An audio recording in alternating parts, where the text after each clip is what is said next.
Welcome back, everybody. We are here. I'm Thaison, joined here with Joe, and we're going to be casting over the NPA semifinals today. Super excited to get into today's game. It's going to be a long one, but make sure you stick around. All these sets are going to be amazing. High-level matches as, again, we finish up our semifinals and determine who's going to make it to the finals of NPA. We're slowly closing in. Joe, what are your thoughts on the season overall so far? Yeah, I mean, obviously in playoffs things get pretty serious. You don't really get a chance to bring it back, right? During the weeks, obviously, there's a lot of situations where, like, even if maybe a team messes up a week, 2 weeks, you can recover, make it back, make playoffs, right? But this is kind of where all your mistakes, everything really count, right? So we're definitely in the point of the tournament now where, like, every single decision, everything has, like, a lot more impact, which makes it more exciting to watch for sure, right? You're going to obviously get to see sets that have a lot more, like, I guess, pressure on them. So that's gonna be pretty cool. Yeah, I think pressure is a great way to describe it. As you kind of said, there's no more second chances, right? If you lose, you're out of basically this final bracket that is NPA. So all your matches are going to matter. Every single set is going to matter. There's no more, extra buffer to bring a funny team or anything like that. Not that people are doing that anyways, but every single match is going to matter. And these are even more important than ever. If we want to jump into our first match to get the ball rolling, we're going to feature Pazder versus Axior as our first game here today. And let's just take a look at the teams here. At first glance, we have two kind of slower teams here. One a just overtly hard trick room team here with, it seems to be two Ndidis. I don't think that's correct there. That's instead going to actually feature, instead of the Ndidi, the Calyrex Ice there. Over one of those Ndidis. And then we have another more flexible TR team that looks with a Calyrex on it as well, but this time having a Fluttermane and a Chi-Yu instead of a hard Trick Room mode. But Joe, I want your thoughts on these teams. I'm just saying, double Ndidi might be a big threat, but in all Triple follow seriousness, me. right? Yeah, triple follow me. But, in all seriousness, right? Like, obviously, Calyrex Ice Mirrors are always really tricky, right? And on Axior's side, we're actually going to be looking at a Calyrex Ice Rider that's using Clear Amulet, right? So since it's directly like a kind of copy-paste from the Michael DeBest team, right? It's going to be a Calyrex that has a little bit less power behind the Glacial Lances. And, like, that might not seem like a big deal because obviously a lot of Pokemon on both sides have capable ways of taking the Lances. But, like, Never Melt Ice damage in a matchup where, like, there is an Incineroar feels really good, right? To be able to throw out a bunch because your Lances are just doing, like, even more base power than they already should be. And it adds up quite a bit, right? So definitely in a Calyrex mirror, you would want to be the Never Melt Ice item. Also, a couple other things that I think are interesting about this matchup, right? Like, Landorus with Terra Water can pressure a lot of this team. You have to be a little bit careful with Terra Watering in front of Raging Bolt, and maybe with the Urshifu being able to Wicked Blow, but there is some pressure you can do with that for sure. I feel like another really important interaction is going to be kind of the battle between the Smeargle and the Ogerpon, right? Ogerpon is really good at being able to redirect Smeargle spores, right? But also, if Smeargle breaks the Ogerpon sash or, like, Sturdy with a fake out, you're going to be able to get pressured by Lance or Eruption from the opposing Torkoal or Calyrex Ice, right? So there's definitely a lot of, like, interactions here that are going to be important. Notably as well, there is Taunt on Fluttermane, so if you find a way to try and incorporate that into a game plan, that could work too. But the issue is like there's a lot of redirection to protect the Trick Room setter, right? And that's why I think with the redirection as well, something like the Chi-Yu here might actually come into play as well. Maybe to take advantage of Axior's Sun, that Torkoal is probably going to come in the back, even though Axior knows Pazder has something like that Terra Fire on the Calyrex. You do have to be careful of when and where you terrestrialize your Pokemon as well. This Chi-Yu can take advantage of that Sun and has that amazing spread damage that could be, hard hitting if it's under the sun, and even without it, having access to the Heat Wave and the Overheat, you're just putting out so much damage, and it trades very well into a team like this. But without further ado, let's not delay any longer and get into game one here of Axior versus Pazder. And we jump right into leads here. Pazder is leading the Chi-Yu and the Landorus, and Axior the Calyrex Ice and Smeargle. Yeah, I think a big thing here that's going to matter is turn one, really, there is a bunch of pressure immediately coming out from, like, both spread moves. Notably here, right, Landorus is a little bit pressured by Glacial Lance, and there is the Terra Fire on the opposing side, but you can't really Terra Fire for free. while also, covering for Landorus, right? So maybe it's a fake out into Landorus and something like a Terrifier Glacial Lance or Trick Room, probably a Trick Room to be safer. Also, too, you could just opt to go something even safer like fake out Trick Room, but there's always a risk, right? Like you always have the option of Terra Ghost, you always have the option of like different Terras. We're gonna probably see the Terrifier come out from the Calyrex here, which does kind of imply that you're gonna be throwing a fake out into the Lander slot. So, Pazzer being able to switch in that Calyrex Ice on that turn is gonna be really impactful if it's able to catch the fake out. And this was a really, really smart play, I think, playing into the fact that Axior kind of has to have this terrestrialization to live the turn of the Heat Wave. Yes, you get Trick Room up, but the big thing here is you are able to break that Focus Sash on the Smeargle and bring it down to that Focus Sash and get it really low. And, if you do get a little bit lucky with a Heat Wave burn, you could potentially remove a huge threat in one turn. This Chi-Yu is still on the field. The thing now is, though, you are kind of a sitting duck in front of something like a higher horsepower from Axior's Calyrex, but with your own Calyrex on the field as well, again, with that Glacial Lance that you kind of mentioned before, this isn't the worst position to be in either. Yeah, I mean, there's also the nature of the turn as well. Like high horsepower can come out, but also there's a threat of like the Lander switching in, right? So Axior could also make the call to just Lance, which is what we see come out here, right? But it's still not the worst for Axior here, because at first you might look at this and be like, okay, well, Chi-Yu is going to be able to get a Heat Wave here, but realistically, it's a Terrifier Calyrex. It's not going to be taking that much. Like, obviously, any damage can still add up, but, like, it's still, in the yellow range, so it's going to be able to live another Lance from the Never Melt Ice Calyrex, most likely. But this allows Torkoal to come in for free if that is in the back, which Torkoal is going to be coming out here. So now you're kind of in a really tricky position if you're on Pazzer's side, right? You're going to be pressured by that Eruption, and you're also going to be pressured by another attack here. So realistically, this might be a situation where you just kind of have to accept that your Chi-Yu is going to go down, but also it's a little scary because Chi-Yu is going to be reducing or like increasing the damage that your own Calyrex is taking. So it could even be a situation where maybe you want to protect your Calyrex, go for a Heat Wave, let the Torkoal take out the Chi-Yu, then you can get into different Pokemon to play from there. But we are just going to see the Chi-Yu go for a switch here, probably switching into Ogerpon here. Now, the tricky thing is like, even though, yes, Ogerpon is going to be able to take the Eruption, you are going to be giving the opposing Calyrex a free boost because, the Eruption is going to take it down to Sturdy range, and then Glacial Lance is going to come out and get a boost if Glacial Lance does come out here, right? So there's going to be definitely a tricky aspect to that from Pazzer's perspective and how you outlast the Trick Room turns.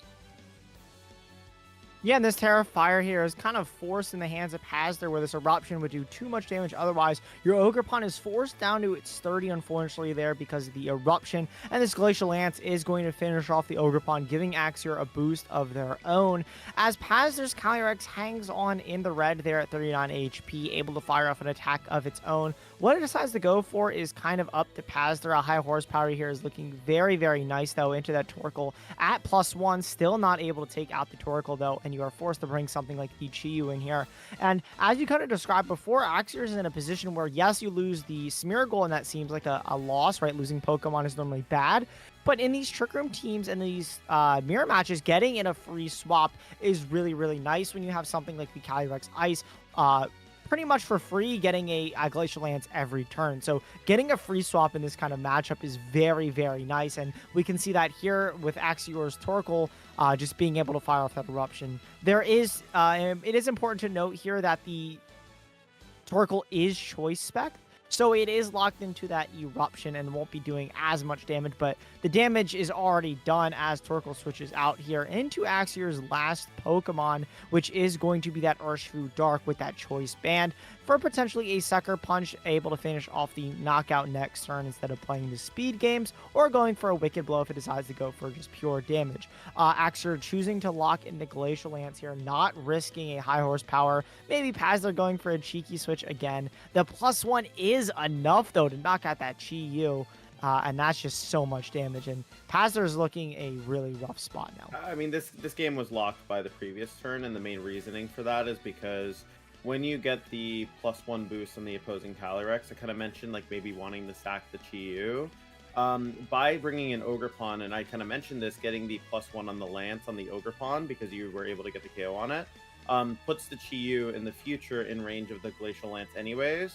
Whereas if you protect the Calyrex and you allow the Chi-Yu to go down, then essentially what you're able to set up is you're able to set up your, maybe your Landers coming in, going for like a Terra Water, right? Or you can kind of play from there. You can bring in Ogre Pawn, maybe force a Lance and Eruption out, and you Terra Fire. But the main reason why, the position was kind of doomed from that turn was because then Calyrex has a free Glacial Lance. It's obviously going to be slower because it's a Trick Room team, or at least in most cases, it's going to be slower than the opposing Calyrex and the opposing rest of the side, Pazzer side. So Lance is going to be able to come out, and you have a free turn to switch out Torkoal to then get an Urshifu to ensure that you can't protect on the last turn.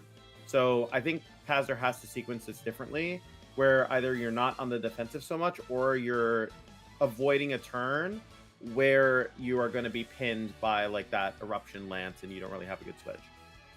Yeah, and unfortunately, this game, as you kind of said, that boost really did decide it. And I really think that turn that was important in that game one was that Smeargle giving the free switch into that Torkoal. We all know Torkoal under Trick Room does so much damage, and it being able to move first is so impactful. And next to a Calyrex Ice with a boost that is unlowerable, considering neither side has an Incineroar or any sort of fake out pressure to kind of stop it. Besides the Smeargle, is really annoying to deal with, because not only is it consistent damage, but it's damage you can't stop, and your team just kind of has to eat those hits. And when you have something like a Chi-Yu on your side as well, boosting those potential eruptions, it's a little difficult to manage that damage. So I'm really curious at how Pazzer is going to go into this game too, and adjust their game plan. I mean, it's really just about not letting in the Torkoal for free, right? I think like letting Torkoal in for free is a really bad situation, because obviously then it's just going to be able to put on a lot of pressure. I do like this consideration for adjustment for game 2, which is leading the Flutter Mane, because we did see that has access to taunt, right? So turn 1, if you're throwing out a taunt into the opposing Smeargle, even if Trick Room goes up, it's going to be a little awkward, because then your Smeargle's kind of sitting there, can only use Fake Out, so it's not doing anything productive, which then could force a hard switch out on the Torkoal maybe, where you're allowed to catch it with something like a high horsepower, right? You're actually going to see a slight change up there, but it was like there are definitely a lot of potential good options here. I definitely would like to see Flutter Mane somewhere in the bring, especially in the lead, just because it does exert a lot of pressure. I think Rock Pond was good. It just never got the opportunity to shine because it just got doubled up on. And Chi-Yu did also feel like kind of relevant there. Lando's a little awkward because it kind of feels like you want to throw the Terra Fire at the Calyrex Ice, but then you also don't really have the room to do so when you're utilizing the Terra, like you want the Terra Fire on the Cali Ice, but then you want the Terra Water on the Lando. So I feel like you have to really commit to one or the other in this matchup. Yeah, I think Flutter Mane is a great bring here for exactly the reason you described, Taunt. Landorus unfortunately feels like a huge liability in this matchup, just because of, again, the Terastallization. You're just kind of a free Glacial Lance boost if you do bring in the Landorus for free. Yeah. I mean, I think a big thing here, too, is going to be, does Actior even make an adjustment? Or are you so confident with your bring that you kind of just go with the same approach? But we're actually going to see a Smeargle and Calyrex Ice come out of here again. And we're going to see the Flutter Mane Cali Ice come out. So I really like this adjustment from Pazzer, because it does feel like it's directly calling out the lead from Axior that matters. And because the Axior side isn't running like Never Melt Ice Calyrex, you're not really worried about Glacial Lance knocking out your Flutter. Most Flutters are trained to be bulky enough to be able to survive this, right? And the nice thing here is that now you've created a bit of an awkward situation, right? So Trick Room can go up, right? And maybe Follow Me wants to come out here to guarantee that Taunt doesn't go into Calyrex, right? But also, too, you could just straight direct Taunt at Smeargle as it goes for something like a Spore, right? Or it just goes for a Fake Out in Trick Room, and you can catch it with Taunt, right? What we're probably going to see here is either Axior calling out the Taunt with Glacial Lance, or we're going to see like a Trick Room come out here. It could be either option, but most likely Glacial Lance is your safer middle ground play, because then what you have access to next turn is going to be just going for another Glacial Lance to knock out Flutter Mane. And what's really going to be the big deal here is, do you call out the Calyrex to go for that Glacial Lance again? Maybe go for something like Thunder Wave, hedge your bets, be like, okay, like maybe I'm going to try and catch it going for that Glacial Lance, knowing they're not going to Trick Room, or do I just go for Taunt to keep it safe? Or like keep it safe so Trick Room doesn't go up. Yeah, and I think this is probably the safest play you have here as Urshifu switches in for Axior. Taunt goes into the Calyrex there, taunting and making sure Trick Room can't go up for a couple of turns. As Pazzer's Calyrex Ice moves first and does a really big chunk to the Urshifu, Glacial Lance is going to be the move of choice for Axior there, ignoring that taunt and getting a free boost off of that Flutter Mane. Yeah, the other thing that's going to be really impactful here now is the fact that Chi-Yu is going to be able to get in for free, right? So with Chi-Yu being able to get in for free, you can pressure a Heat Wave. Ogre Pond can technically also get in for free here because the Calyrex on Axior's side is Terra Fire, so you could go for something like a, Ivy Cudgel immediately into the Calyrex. It's not exactly in the best position to take that. It can't Terra out of that weakness at all. The only thing that's a bit tricky is the longer you allow this Urshifu to sit here and attack you, the trickier the game can get, right? So you might even want to maybe try prioritizing that. The thing is, too, that also matters here is because it's a slow Urshifu, another thing that will matter in this dynamic is whose Pokemon is faster, right? Is the Calyrex, or is the Calyrex on Pazur's side faster, right? Or is the Urshifu faster, even though it's minimum speed? So we're going to really find that out here because I think it will determine the game quite a bit. We are going to see the Calyrex go down the red here, and Wicked Blow does go to the Calyrex first. So that's not the best turn. Not exactly what you would have wanted to happen, and maybe had you committed that Terra Rock, you would have been able to get that knockout. That being said, though, it's still playable. It's just not great, right? Yeah, absolutely, because you're going to be bringing Ogerpon down to its 30 there. I think that Urshifu moving faster than Pazur's Calyrex is really, really rough. I mean, you do have Chiyu here, which is going to be a resisted hit from that Choice Banded Wicked Blow. It's still going to hurt a lot, though. Chiyu should be the second to move after this Ogerpon. We know that it's guaranteed to get a knockout into one of these slots here. Chiyu is running the Choice Scarf, though, so it is going to move first. Yeah, that's also correct. Chiyu is going to move actually before. And then Ogerpon there just to follow up in case Torkoal switches in, maybe to try to catch Heat Wave.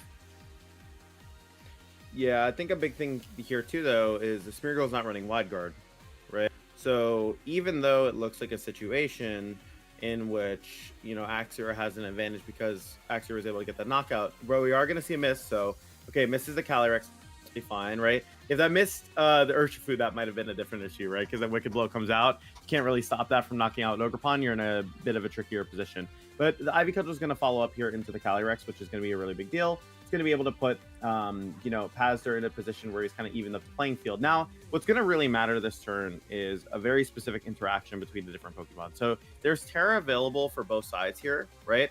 And Torkoal has access to Terra Fire, right? So if Smeargle thinks that there's going to be no protect from Ogerpon, right? Or no spiky shield, you can throw Fake Out into Ogerpon and knock it out.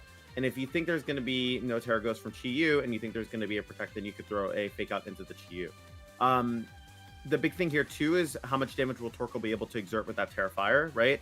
And do you get the Fake Out targets correct? Those are like the two biggest steps to winning the game from Axior's point of view. Whereas Pazur really has a bit more breathing room here because I think there are more scenarios in which like Pazur gets a good turn than like Axior gets a good turn, because Axior kind of needs to call out the specific play that Pazur makes here. Yeah, absolutely. And we see a Terra Fire there from Axior's Torkoal, boosting up the damage just as much as possible, knowing that Chiyu here is going to move. No Fake Out from the Smeargle into that Chiyu, too scared of the Terra Ghost there. Luckily, Smeargle is going to hang on with his Focus Sash. Ivy Cudgel is going to follow up into the Torkoal here, taking it out.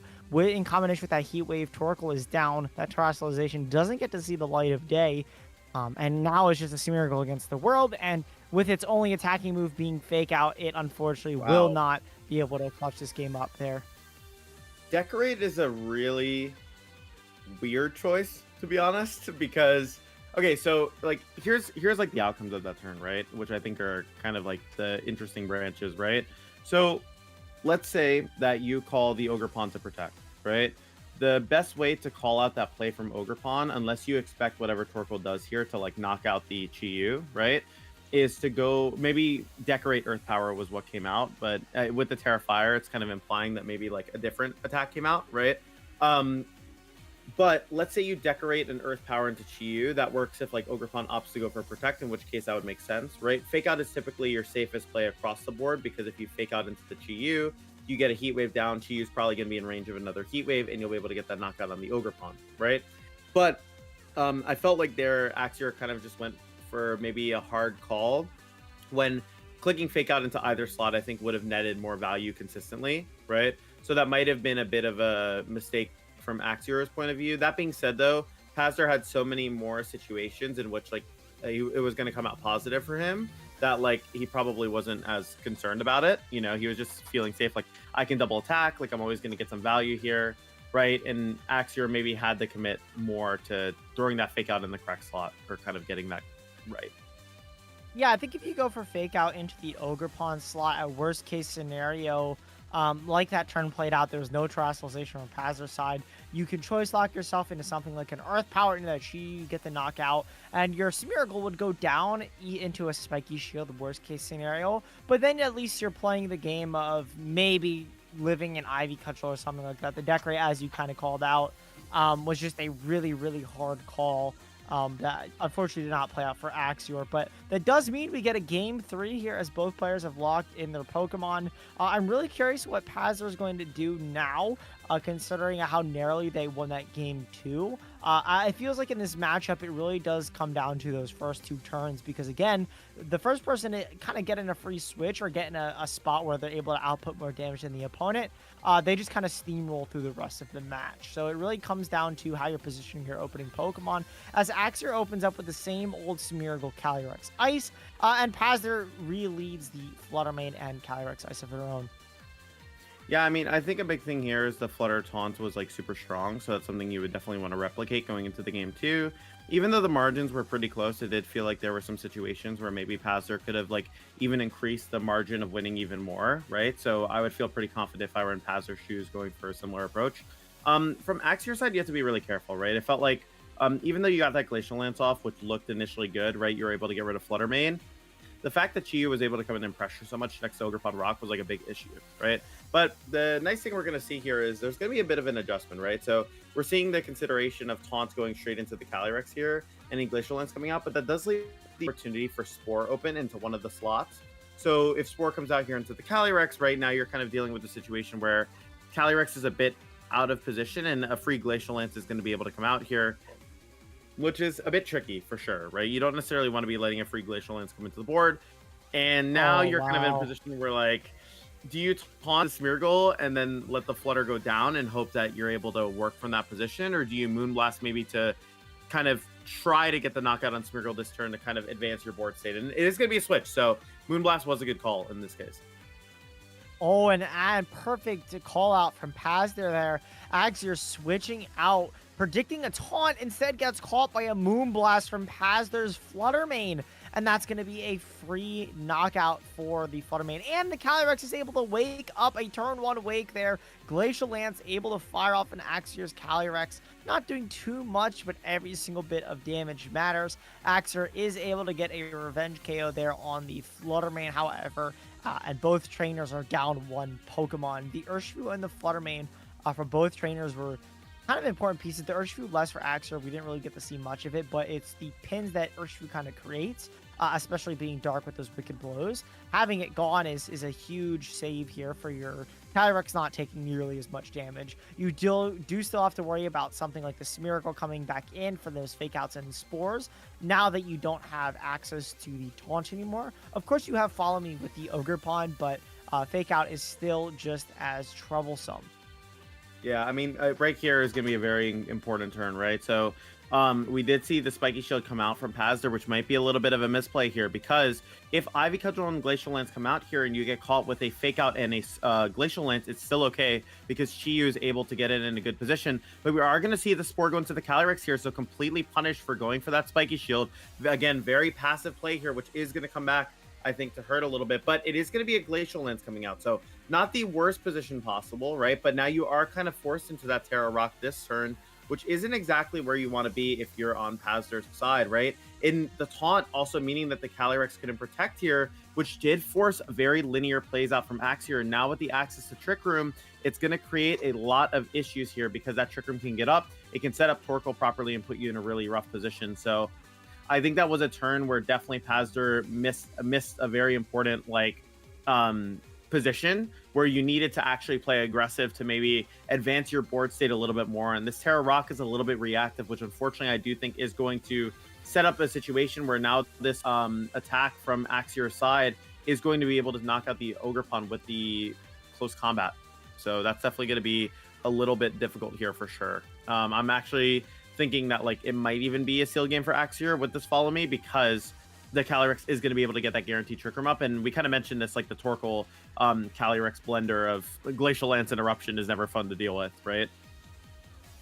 Yeah, and bringing down this Pokemon the Smeargle down to its Focus Sash. The Calyrex does take a turn of sleep here, but yeah, that guaranteed turn of Trick Room is there. And the thing is Axior loses nothing by clicking Follow Me again. Either way, this Pokemon is going to get knocked out either by the Glacial Lands or the Ivy Cudgel. So you're in a really, really rough spot here if you're Pazder. You're kind of actually hoping, I would think, for maybe the Calyrex to stay asleep so you don't get the knockout, but that's still just more free damage here as that close combat finishes off the Calyrex as Axior's Calyrex continues to get another boost, so that is now at +2.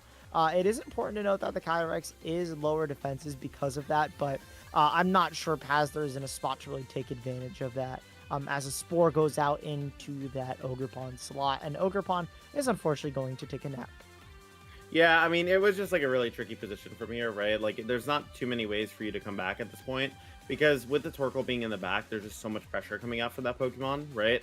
And I kind of mentioned this, right? Like that turn where you chose not to play aggressive and allowing the Calyrex to just attack there for free, along with getting the free Spore off, was like game losing, right? So this definitely was a circumstance, I think, in which like it's tricky because I feel like I kind of mentioned this, right? When the pressure lays on, your margin for error in playoffs is very low, right? And if you aren't able to like maybe identify a certain play or like find something specific that like obviously will open up opportunities for you, it can really put you in a game losing position. And I just feel like here Axior was able to kind of capitalize off of like maybe Pazder playing a little bit scared, going for that spiky shield, right? Being able to identify the play that just gives like the safe win with Spore, right? Not necessarily safe, but find the right turn to deal with how Pazder was playing, at least from Axior's perception, and that was kind of the big game-changing turn in this game, I felt like.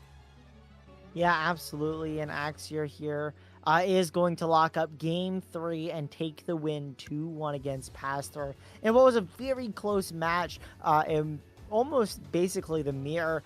Very similar teams for sure, if not the exact same team. Obviously, they have two very different ways of kind of playing, but unfortunately, Pazder was kind of forced into like Axior's game plan of setting up that Trick Room with the Torkoal. And unfortunately, tools like the Landorus and the Chiyu are just too frail to be dealing with a matchup like that. And it's really, really uphill, I think, for Pazder. But well played to both players. Pazder able to take that game too.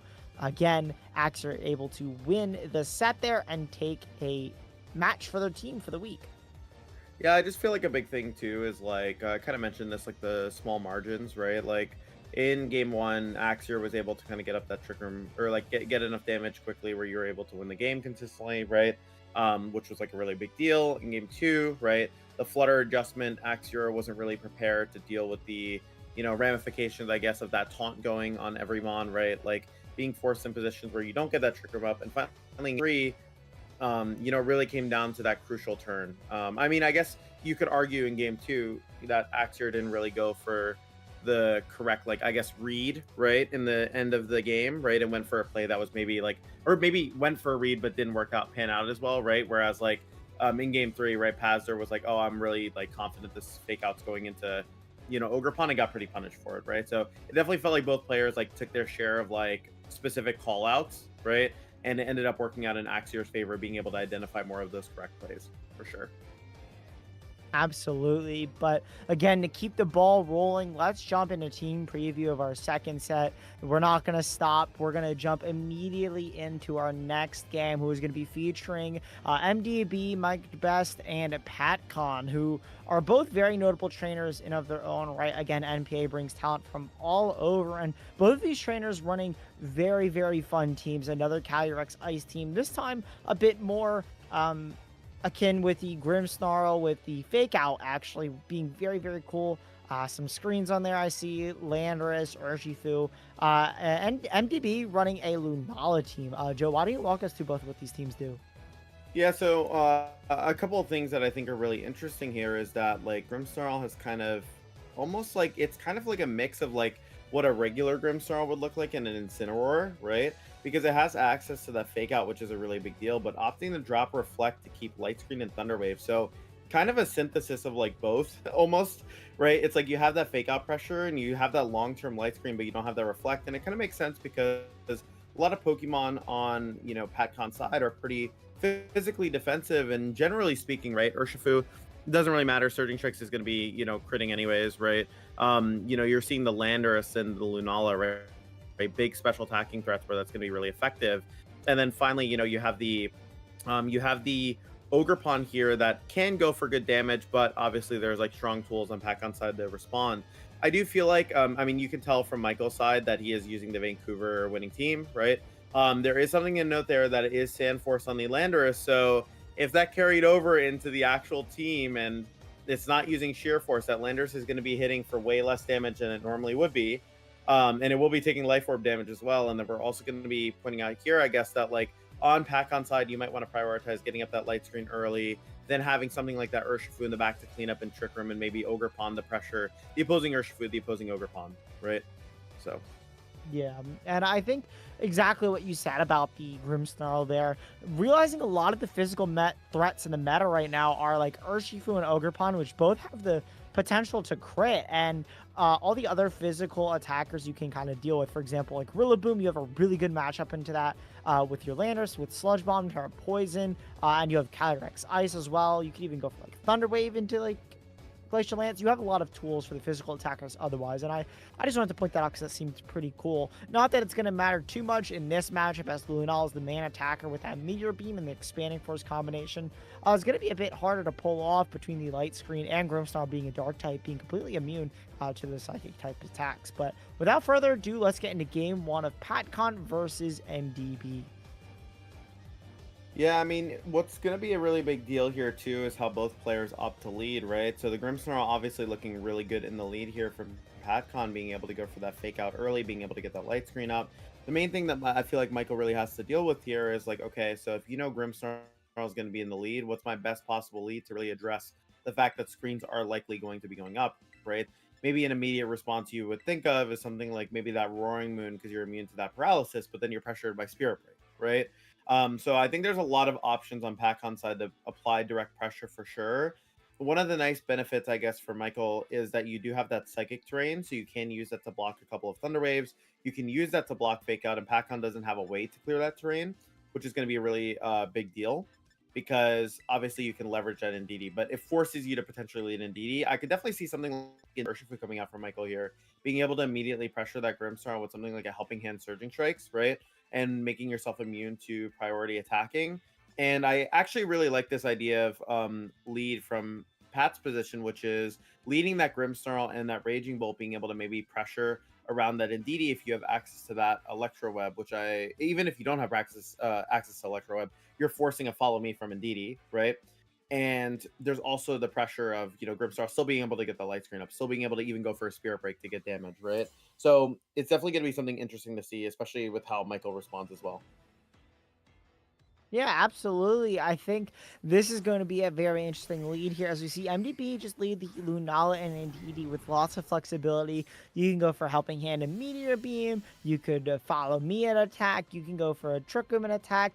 Tons of flexibility from MDB here as PatCon decides to lock in what seems to be a light screen and a Volt Switch very quickly, picking their moves. I think prioritizing the potential Terra Shield, or excuse me, not Terra Shield, Shadow Shield from MDB's Lunala, wanting to get rid of that as soon as possible so you actually are able to do meaningful damage to it.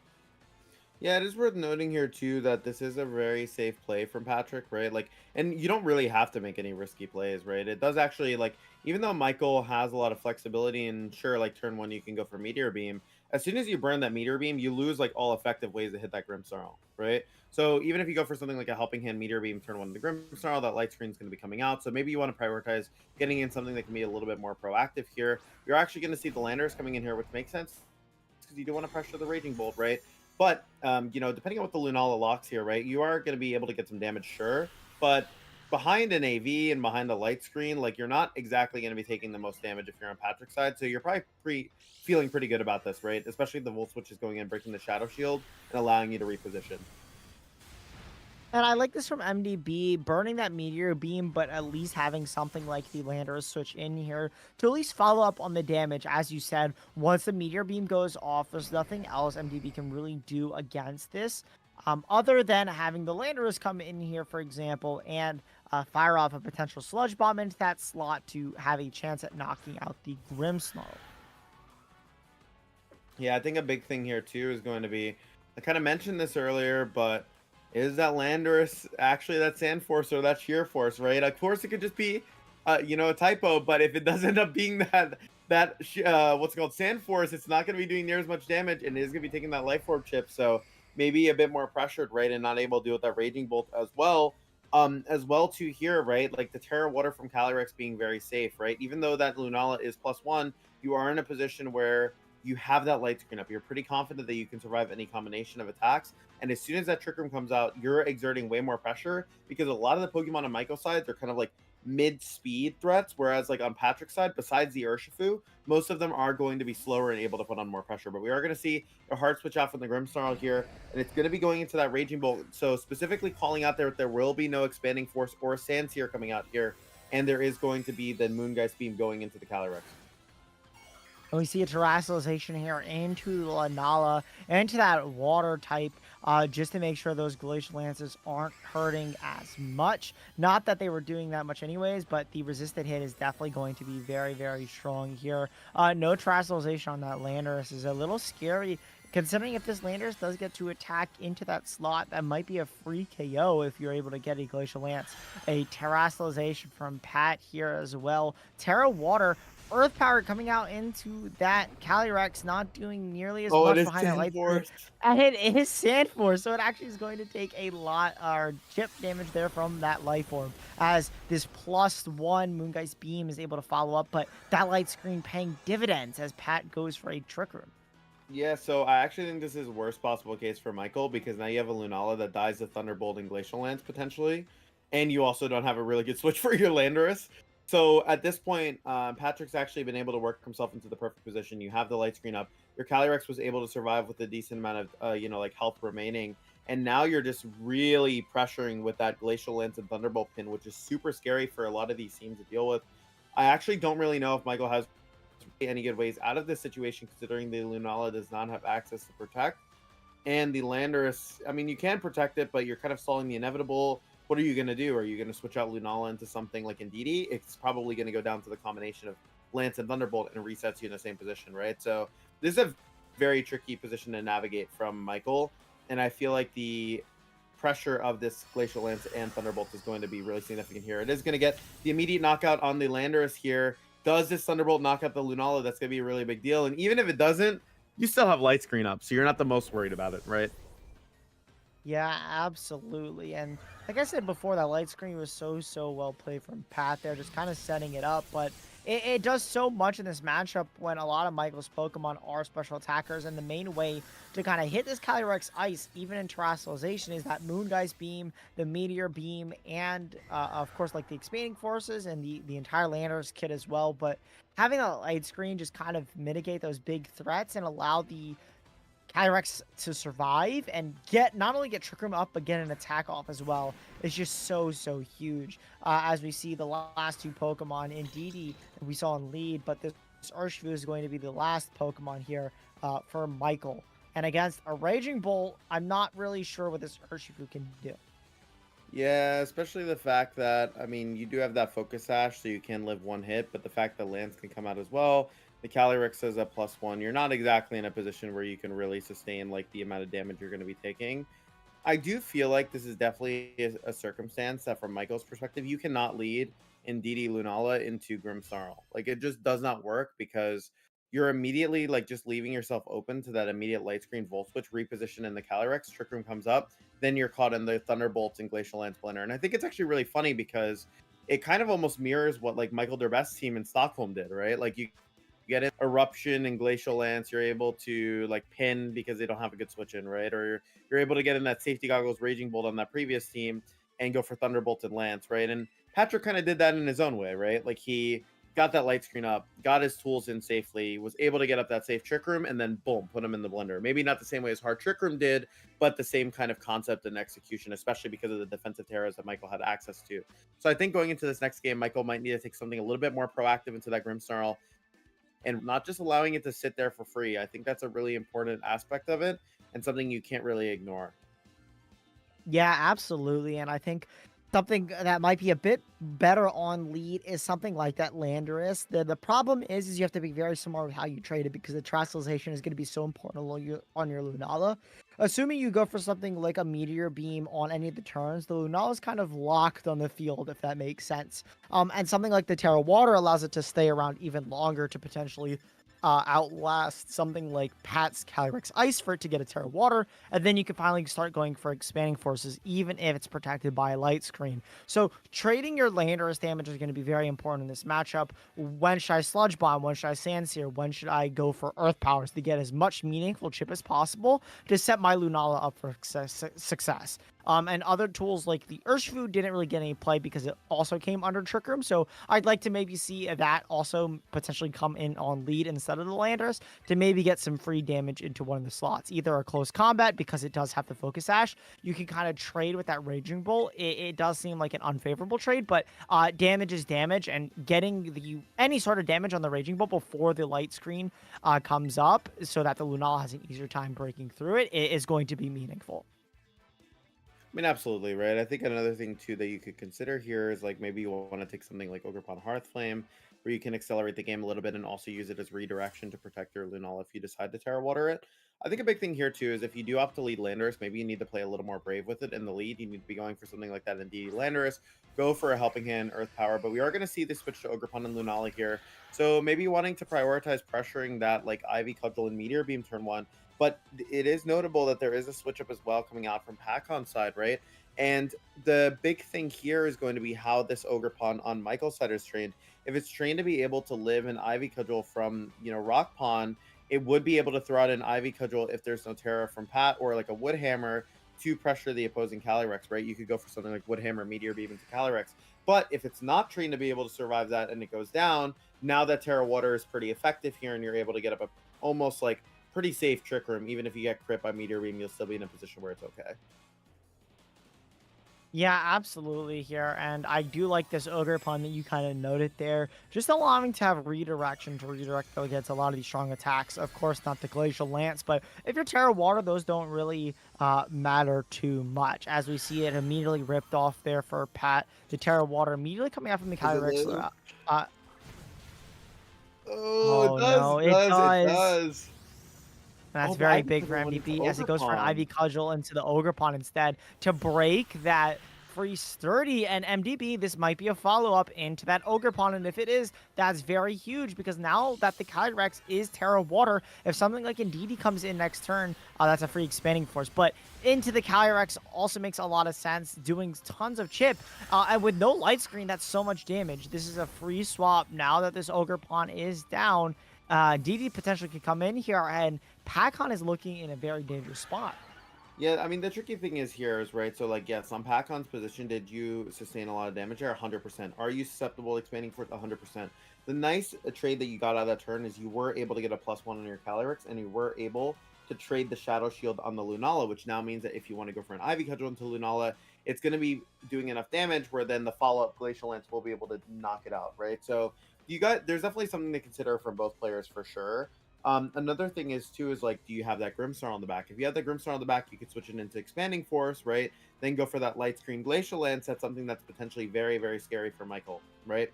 Now we are going to see the Indeedee come in, which makes a lot of sense here because you do want to be able to pressure the Expanding Force. The question is what is the other Pokemon in the back, right? If you go for Expanding Force in this case, and you hard switch in another Pokemon to threaten that Grimstar, I'll switch in, that could be pretty good. But as we can see, it is only the Urshifu and Raging Bolts in the back, so not exactly the Pokemon you want to have in front of Expanding Force spam. It doesn't necessarily mean that this is an unwinnable situation, but it is a situation where that Expanding Force is going to be able to put on a lot more pressure. Yeah, and I found it really interesting for Pat to drop the Grimstar because it seemed like such an important piece in that game one. The Calyrex is instead going to go for a Protect and make sure not to take any of that Exploring Force damage, and potentially just trade this Ogerpon away some damage into this Indeedee, knowing it's going to go for the Follow Me.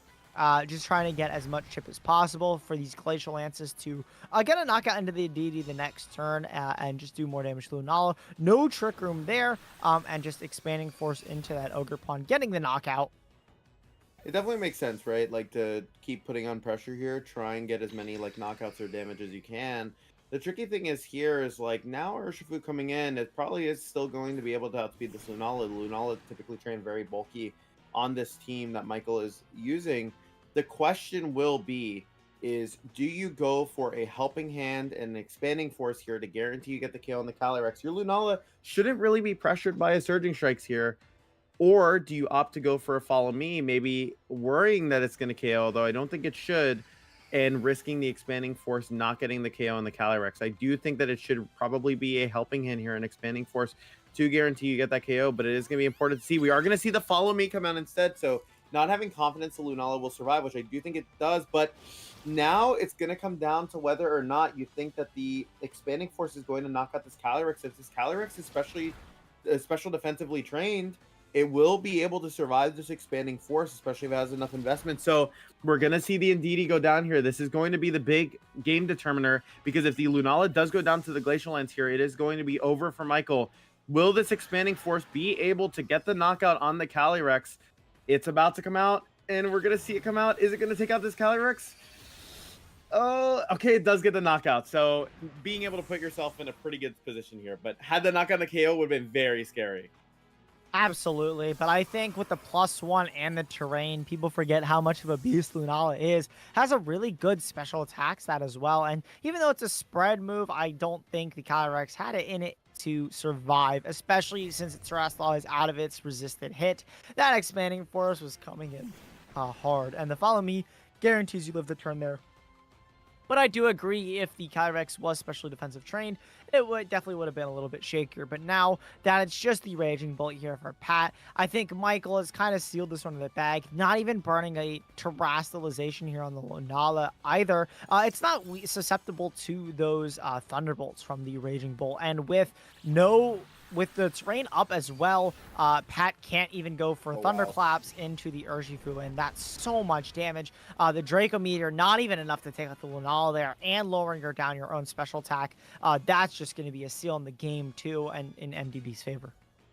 Yeah, I did find it interesting that Urshifu opted to protect it there. Maybe just like wanting to see how much damage the expanding force was going to do to maybe scout out, the Raging Bolts, like how it was trained, right? Because otherwise, like, you would just close combat to get that double up, right? But probably just wanting to see the damage roll, maybe see how much bulk that Raging Bolt had with that expanding force. So that is something to know, right? That is something very valid you can do. You want to scout damage, you want to see how much stuff is doing. I did feel like it was definitely a mistake from PatCon not to bring the Grimmsnarl. Felt like it was such an impactful part of his game one that not bringing it in game two definitely felt like a bit detrimental. I think another really important part of this is knowing that the Ogerpon is going to be able to live that Ivy Cudgel, right? Knowing that Ogerpon lives that Ivy Cudgel opens up a lot more plays for Michael on that turn one that you have to respect if you're Patrick. So you can't necessarily disrespect it as much as you did in the first game, especially since it set up that expanding force situation so well for Michael. Yeah, absolutely. And I think that Grimmsnarl is such a key piece. That light screen, I think, for example, would have allowed you to live that expanding force turn, and you wouldn't have taken nearly as much from that meteor beam. So I think we'll probably see a return of the Grimmsnarl from Pat in this game 3. I'm just thinking of what maybe MDB could do to kind of plan around that Grimmsnarl, because we did see the switch up in an Ogerpon, but what does that do into a Grimmsnarl lead, Joe? I think a big thing is that maybe into the Grimmsnarl lead, you can pressure an Ivy Cudgel and immediately to knock out the Grimmsnarl. And maybe then you force like a, fake out or a Thunder Wave to come out there. So maybe there's like less effective turns that can come out. But the thing is also too, if Pat just decides to lead like Grimmsnarl, like Ogerpon, for example, or like even Grimmsnarl Landorus and like wins the mind game on the terrestrializations, you're able to just put yourself in a really phenomenal spot, right? Especially because if you just go for something like Terra Rock Ivy Cudgel to make sure that you have enough damage to knock out the Ogerpon, right? And then go for a light screen. Now Lunala is kind of in an awkward position again, right? Could also just opt to go with the Landers in the lead to put on some pressure, but we are going to see there's quite a bit of different variants you can go for, right? We actually are going to see Pat consider locking in the same composition that he just lost the game with, which I think is a very interesting choice. Maybe having a lot of confidence in the game plan. And yes, going back to a plan that did not work. So that's a pretty risky gamble to take, right? I mean, you were put into range of expanding force pretty quickly, put you in a really awkward position. So it's like, what is your plan now to get around that positioning and like do something different that you weren't able to execute before, right? Definitely something that can be a little bit scary for sure, especially going into game 3. Yeah, we see the same leads from both players here. MDB probably sticking to their same game plan as well, considering they had won game two with it. This is looking a little scary depending on where the IV cudgels from both players go into, right? If you're gonna break the Shadow Shield, or if you're gonna try to get a knockout on the Michael's Ogre Pawn. There's a few different options I think Pat has here as well as MDB to kind of change this turn one and change the fate of the game. Yeah, I think a big thing here too is will Michael this time opt to go for that Woodhammer and Meteor Beam into the Calyrex, or will he just opt to split the damage like before to be able to get that expanding force down?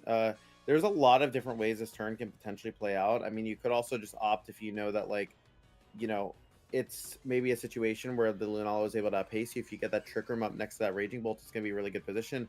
We are going to see that lock into Follow Me here. So prioritizing this time, getting your Calyrex in a position in Trick Room next to that Raging Bolt like last time. I do like the idea of adjusting a little bit that way, because before it really did seem like there was a it was a situation in which you weren't able to like get enough damage on the board, and the Lunala was able to put on a lot of pressure. So at least in this case now you can pressure something like that Glacial Lance immediately. Now the tricky thing here is going to be next turn. Do you opt to terrestrialize your Calyrex here? And as well too, do you expect Indeedee to come in and Expanding Force to come out, or do you expect there to just be an attack? Do you expect a reverse Trick Room to come out? I feel like there's still a lot of options on Michael's end that he can use to exploit the situation for sure. Absolutely, and I think the other thing to note here is that Michael's Ogre Pawn didn't take any damage this time, so we already know because it lived the Ivy Cudgel in game 2 that it definitely has the power to live this Glacial Lance, and potentially a double up here from any electric move that Raging Bolt could throw out, and that could be very scary, right? Because if you don't terrestrialize, then you could be facing down an Ivy Cudgel plus an Expanding Force, which would do so much to the Calyrex Ice, if not just knock it out. So we do see a Terra Water there, so then it's on Michael to kind of respond and just say, okay, I'm going to click Expanding Force anyways, and switch out my Ogre Pawn. But it really is going to come down to this turn. Like you said, if there's a Trick Room or an Expanding Force, if Michael decides to play somewhat defensively or offensively. Yeah, I mean, like a really safe play, even from Michael's perspective, is maybe even going for something just like, because you have that Shadow Shield Preserve, right? Just going for a Trick Room here and just going for an Ivy Cudgel into the opposing Calyrex, right? Forcing it to terrestrialize, and then being able to capitalize off of that next turn with Woodhammer. But we are going to see the Terra Water come out here, so we are going to see whether or not it ended up benefiting PatCon 2 for that. And we are probably going to see the Glacial Lance come out here, but we are seeing a terrestrialization come out from Michael's side as well. Is that going to be the Terra on the Lunala or the Ogre Pawn? It is going to be on the Ogre Pawn here, which means there is going to be a lot of pressure with this Ivy Cudgel being able to output a lot of damage. So not opting to switch in Indeedee here, go for Expanding Force, but that might actually be a worse turn for Michael, right? If you had been able to go for that Expanding Force, you would have been able to get a bunch of damage on the Raging Bolt. You would have covered for the defensive terrestrialization. Now you're leaving your Lunala exposed to a lot of different damage. Volt Switch is going to come out here, puts it in a kind of questionable range. You maybe won't be able to knock it out exactly with that Glacial Lance, but with Aqua Jet, you could potentially maybe threaten the knockout, especially with the option not being there anymore, which creates another mind game on Expanding Force. But we are going to see Ivy Cudgel come out here. It is probably going into that Calyrex slot or into the Raging Bolt here, maybe trying to call it the defensive Terra or switch, and Urshifu being able to take that really comfortably and Trick Room coming back out. So not the worst turn ever for Michael, but Urshifu might be faster than this Ogre Pawn. We did see the Ogre Pawn was trained pretty defensively. The Lunala is definitely slower than this Ogre Pawn. Respond to this, right? If you get Surging Strikes and you get Glacial Lance, that's not good. If you get Protected on and you allow a free Glacial Lance or High Horsepower to come out, it's also tricky. Or just Trick Room again. This is a very, tricky turn, I think, because of the decision Michael made there with the Ivy Cudgel. Yeah, absolutely. Like you could look at it as a glass half full kind of scenario where at least you got damage on the Urshifu. But with something like Expanding Force in the back, you weren't really worried about that. I think Michael definitely is in a really rough spot here. It kind of has to call this turn perfectly of what this Urshifu decides to do as well as the Calyrex. We see an Ogre Pawn swap here most likely into something like that. Oh, Indeedee, setting up the to Expanding set up Force. that Psychic Terrain for those Expanding Forces. Yeah, I mean, a big thing here is going to be, does the Urshifu go first here? It is going to be able to get the strikes down, and that is going to be able to knock out that Lunala. So leaving that Lunala exposed, a bit of a greedy play from Michael here, being called out by Patrick. If that had been a Woodhammer going into the Urshifu, that would have been able to put you in a position where you would have been able to fire off another attack with that Lunala, but just going all in on the fact that the Surging Strikes was going to go into the Ogre Pawn slot here, and now Trick Room going back up. Even worse news for Michael here, because now if the Urshifu was slower than the Ogre Pawn, Glacial Lance is going to be able to come out here, and Surging Strikes is going to be able to come out here, right? And if that's not the case, right? It's still going to be a situation where Ogre Pawn is forced to target down Urshifu to remove it after the Ndidi is gone from the board. Absolutely, and with the Urshifu still here on the board, just a threat, even if it doesn't get to attack this turn, the fact that it's such a threat and offers super effective damage into this Ogre Pawn because it's terastallized, just is a big enough of a threat that Michael kind of has to target it down this turn, and the Calyrex is allowed to kind of see another day. And this swap here makes a lot of sense. Regardless of which slot you swap it in on, you're going to get a resisted hit, so it's kind of on Pat to switch in the Raging Bolt for the correct slot. Switching out for the Urshifu there, I think, makes a lot of sense, considering Urshifu in the right spot gets a lot of free damage. The high Oh, horsepower also going to be super effective there into the Ogre Pawn, getting a critical hit, able to knock it out and take that KO. That is absolutely huge for Pat, and I'm unsure how Michael recovers from this. Yeah, but even like it's interesting that Follow Me wasn't the choice here. Opting to go for Alluring Voice instead, it still doesn't really cover a lot of the options that like Patrick had, right? So I feel like Michael maybe trying to catch like very specific plays going all in 2 turns in a row, and Patrick just being able to punish it with like very straight up like safer plays, right? I was a little surprised by Patrick's choice to high horsepower instead of go for Glacial Lance here, but the smart part about that is you are kind of pressuring the Follow Me out from the Ndidi. If Ndidi opts to not go for Follow Me, right, it's a tricky situation because then Ndidi can't reverse the speed tiers, right? So it does make sense, right? It is going to be that Roaring Moon in the back, which is not the Pokemon you really want to be having in front of a Glacial Lance from Calyrex Ice, especially because your defensive terrestrialization is going to be that flying typing, which is not helping you at all in front of a Glacial Lance here. So looking all but sealed for Patrick here. Yeah, and this game here, the Roaring Moon is unfortunately going to be weak to that Glacial Lance. And with no terrestrialization, again, this is just so good for Patrick here. I was the terrestrialization for Michael is a really interesting this game with the Ogre Pawn terrestrialization the fire, try to get as much firepower as possible, but unfortunately backfired on him for it to get knocked out there by that high horsepower. Michael kind of trying to figure out how you could potentially get out of this game, but with the threat of Glacial Lance and this Raging Bolt being near full HP, it's looking very, very rough. it like honestly, what it looked like to me was Michael was just going a little bit too all in on like aggressive plays to try and catch like specific plays from Patrick. And like Patrick just opted to go with like more safer options or lines that like just kind of bodied Michael because like it wasn't like the weird play or like maybe a very specific play that Michael was calling out, right? Like Ivy cudgeling into the Urshifu slot was a little bit crazy, right? It does make sense, right? If you're maybe trying to call it a defensive terrestrialization or something, or maybe like a protect and a switch, but just like kind of leaving things a little bit more exposed, and it ended up being really difficult. I think I feel like had Michael taken advantage of the pins with Woodhammer a bit better on that Terra Water, it might have been more helpful, right?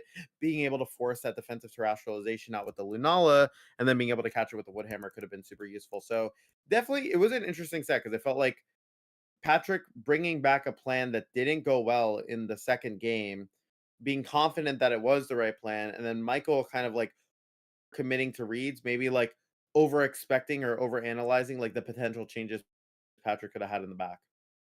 Yeah, absolutely. And that was such an amazing set. Both of the games we've had so far today have gone to game three. So here's the hoping this last game that we have featured for y'all today does go to a game three as well. And that will be featuring our last two players here in the semifinals. That's going to be Feta Campo and Candy here. And both these teams are really Oh cool no. because they're the same team, minus the fact that one is a Screamtail and one has an Urshifu instead. Or, excuse me, Flutterman, Urshifu, and Heatran and Screamtail. I kind of got caught up on the Tropicos, Ensign, Rilla, and the Ogre Pawn. But besides that, those are the only two differences between the teams. So this will be a slow and methodical game for sure. Slow and methodical for sure, but I mean, This is a rough game to be looking at if you're both players, because this matchup is so dreadful, right? Like you're sitting here, you're gonna calm mind, you're gonna boost, you're gonna cycle your fake outs, you're gonna go for fake out again. Now it is worth noting that Heatran in the mirror actually does give you quite a couple of useful tools, along with Urshifu actually having a really interesting role in the mirror as well, right? Being able to put on some pressure. Um, but yeah, I mean, like honestly, like what it really feels like it's gonna end up being here is going to be Terapagos, double fake out guys, +1, right, from both players. And these matchups, generally speaking, end up just going down to which Terapagos player is positioning a little bit better, but then also to who can work their like supporting Mons into a position to pressure the opposing Pagos, right? If not, then it might end up being a situation where we have two Terapagos sitting in front of each other, and maybe how much like PP they have or like health they have like comes into play, right? Now, yeah, I mean, I admire the enthusiasm, but this is definitely like gonna be a long this is gonna be a long match for sure. Yeah, absolutely. I do want to say that Fede's team does look like it has this slight upper advantage in terms of the mirror just because of that Flutter Mane. That Heatran that you mentioned is kind of known to be a balance breaker and is why it's on the Trabagos team in the first place. Kind of really good into like the Flutter Mane Chiyu stuff as well as the Rillaboom and Sonora stuff. You're able to lock in key pieces with Magma Storm and do okay damage with Earth Power and Heavy Slam. Heavy Slam notably being good into the Flutter Mane here on Fede's side, but Fede has access to Thunder Wave to slow down to guarantee you're always outspeeding the opposing team, just so it doesn't come down to any speed ties if there are any. Then also Taunt is really good at shutting down things like the Scream Tail if it does come, and the opposing Terapagos so that you can set up on it as well. Yeah, I mean, I think the Urshifu is gonna be the big piece here, right? Being able to pressure Heatran, Ensign, Ogerpon, right? Like they're in opposing Terapagos, right? And I think from Candy's side, even that Scream Tail might end up coming into play because getting to Encore disable things, right, is like super useful in these matchups. So, I mean, without further ado, let's get into the team preview. Let's see kind of how both these players are thinking through this. But yeah, I mean, it's gonna be an interesting one. I mean, realistically, it's kind of tricky because like there's not too much to say besides this really is just about who navigates better with their like fake out mons, right? Like, of course, there are gonna be some plays where it comes down to maybe who lands a knockoff on the opposing Terapagos, right? Who lands fake out maybe, or like who's able to stop a key turn at the right time, and then maybe for Fede's position, right? Can you work yourself into a position where maybe you have a pin set up with like fake out close combat, right, into the opposing Yeah. Terapagos, but it'll definitely be a situation I think for sure where we are going to see two Terapagos try and set up against each other, and then is the partner next to the Terapagos able to carry enough weight to like advance the board state, or they could even just keep targeting each other on the partner slots until it's just Terapagos left, right? And it's really just going to be a couple different ways it can be approached. It's going to be interesting to see. Yeah, absolutely. And normally on these Tropicos teams, specifically this one with the Calm Mind, they are going to be bold as well. So the very defensive Tropicos. So even with the Calm Mind boost, it's going to take a while until either player is doing significant damage. But I think as long as you get one or two Calm Mind boosts, which is easier said than done, of course, between fake outs and that and the parting shots and that sort of thing. But as long as you can get to that number, then you're kind of able to start to get the ball rolling and go for terrestrialization and go for your star storms and tools like that. But yeah, going for parting shots and fake outs, calm minds, protects, and all sorts of positional maneuvers is really going to be what this game comes down to. And I really like this decision to bring the Urshifu over something like the Rillaboom as to not give Candy terrain if they don't bring their own Rillaboom, and kind of letting them bring the healing to you. Or neither of you get the healing. I think Fede is better off without the healing in this scenario, in the scenario that neither player bring the room, because Urshifu is such a key piece, as you kind of alluded to, where not only is it able to deal with a Heatran, but it's super effective close combat damage, which both of these teams kind of lack into the opposing team, is there's no super effective damage. The thing that Tropicos excels at is that it does neutral damage to everything, and it does a consistent amount to everything. But that does mean you're not hitting for super effective or not a very effective. So this Urshifu being that super effective piece is going to be very important for Fede, I think. Yeah, it's funny. I think Fede apparently had some second thoughts there, decided to drop the Urshifu. So I'm very interested to see what the plan will be without utilizing that Pokemon, because it does have so much useful pressure into stuff like that Incineroar. You'd have to be a little bit scared though, for what it's worth, of the Rocky Helmet, because both Incineroars are running that Rocky Helmet, right? So you can immediately get called out with the Surging Strikes. They bring in Incineroar.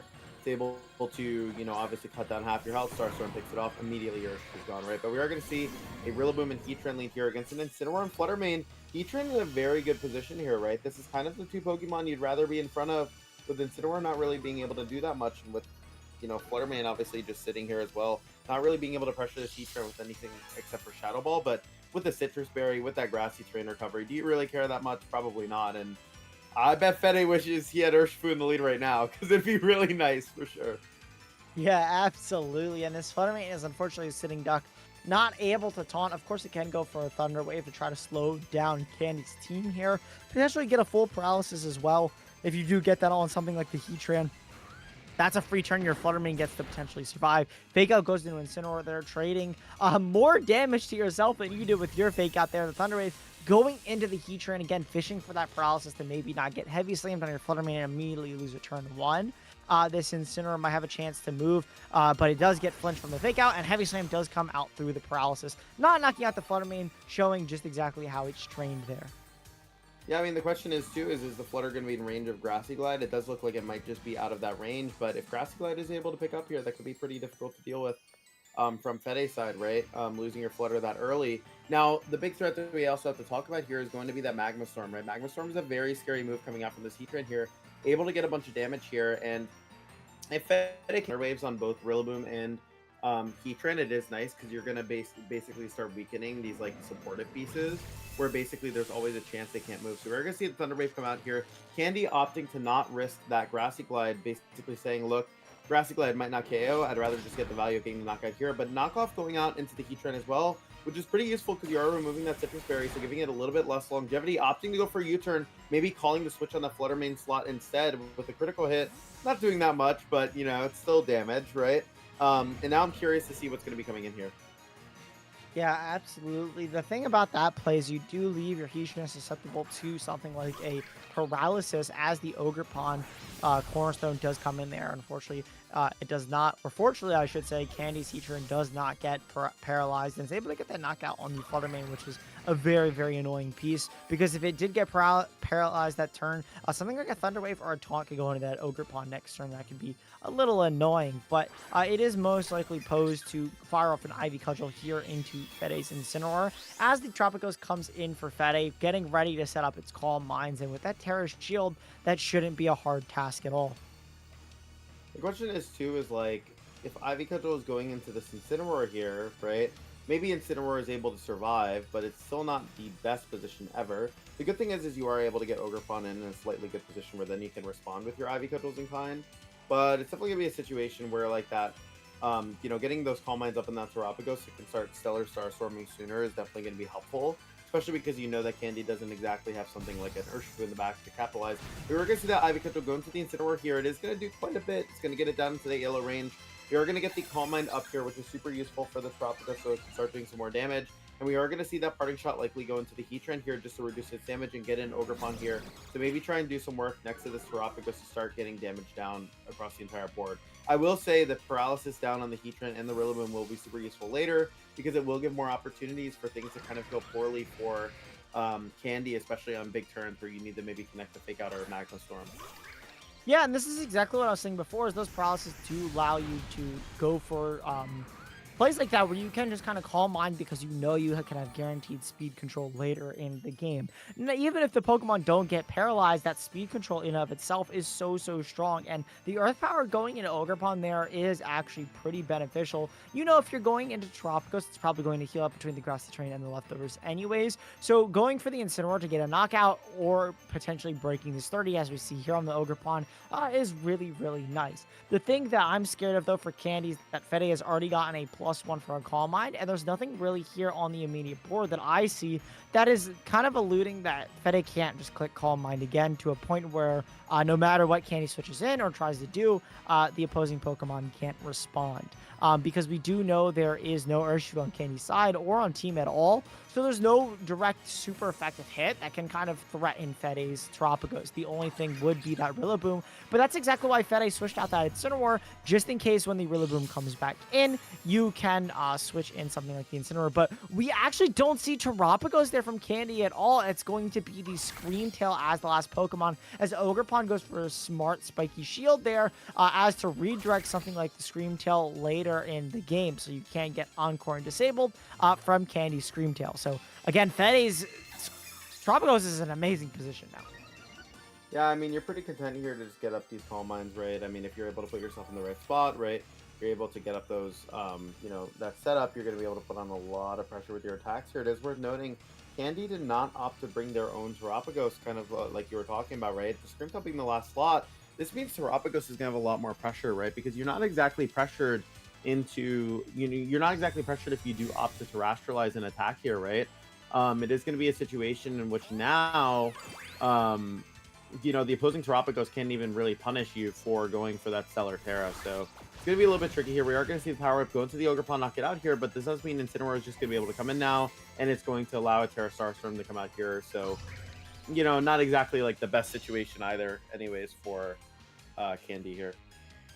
Yeah, and the only issue I have with the Screamtail and with this kind of approach in general is that you don't really have any attacking pieces. You're kind of hoping that Ogerpon and Rillaboom do all the work between the grassy terrain and the Power Whip from the Ogerpon are enough in terrain. But with Terapagos' ability to remove the terrain with its terrestrialization, that game plan seems kind of frail. And with Heatran maybe being able to trap things in, you're kind of really relying on this Ogerpon. But if the Terapagos get set up, it doesn't really care about that anyways, right? And with something like Incineroar in the back, you're able to lower the attack of both of those tools as well.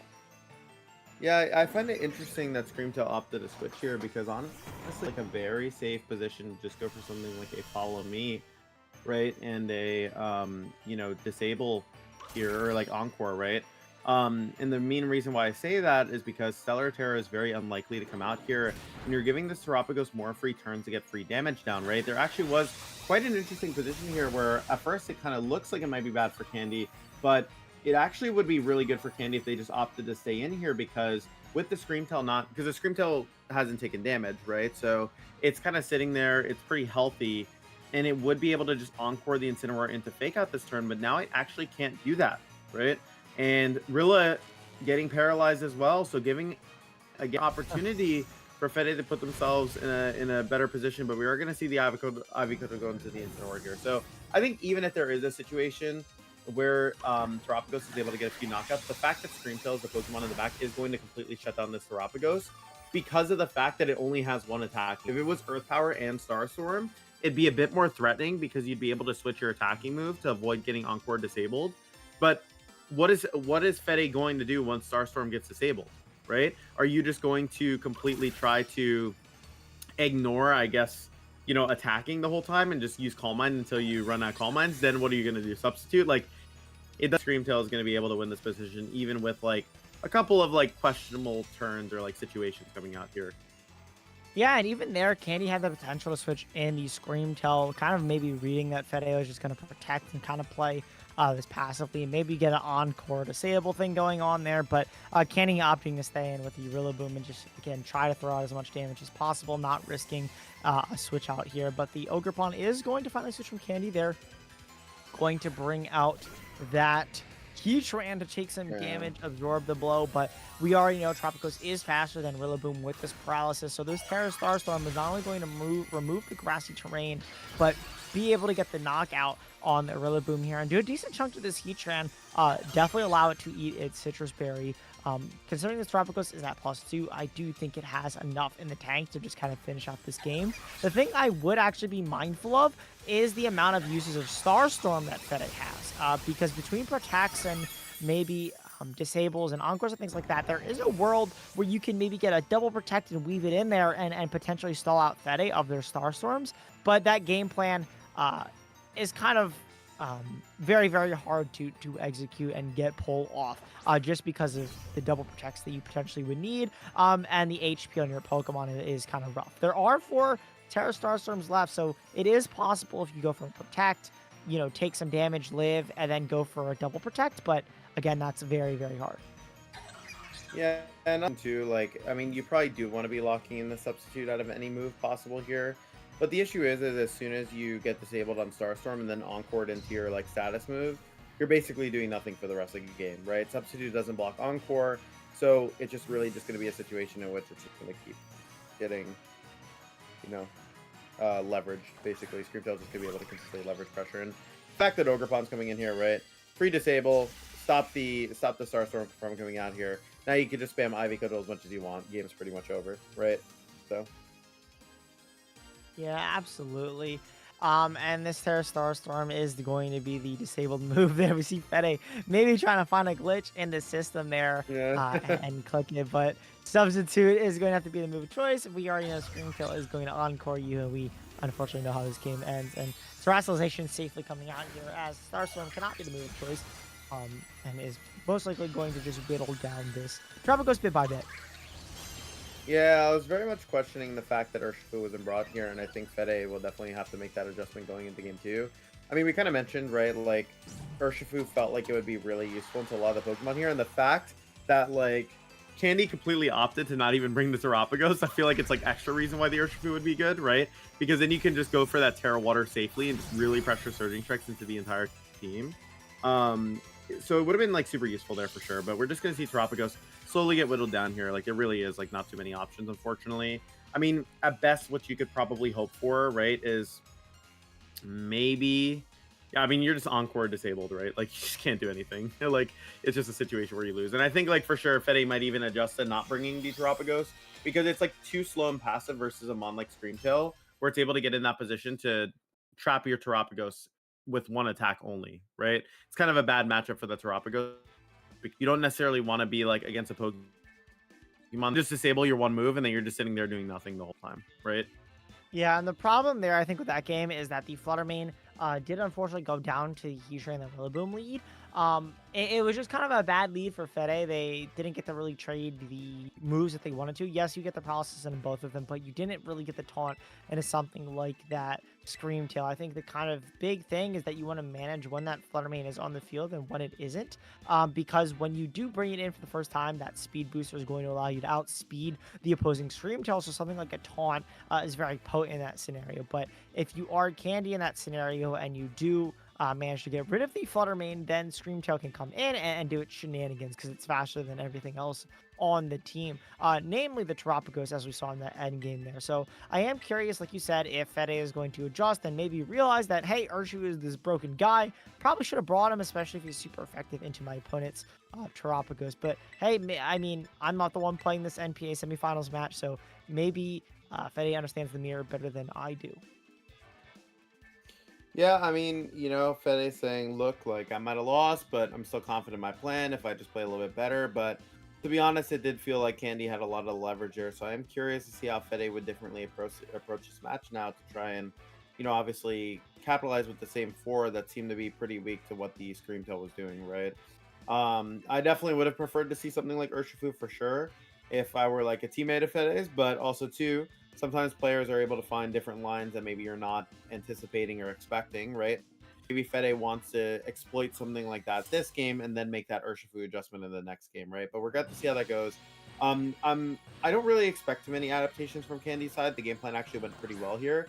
We are going to see the Terapagos come out now from Candy, so opting to go for something a little bit different here with the Rillaboom, while the Incineroar and Terapagos is on Fede's side. So I would say, generally speaking, Incineroar would prefer to be in front of this instead of Rillaboom.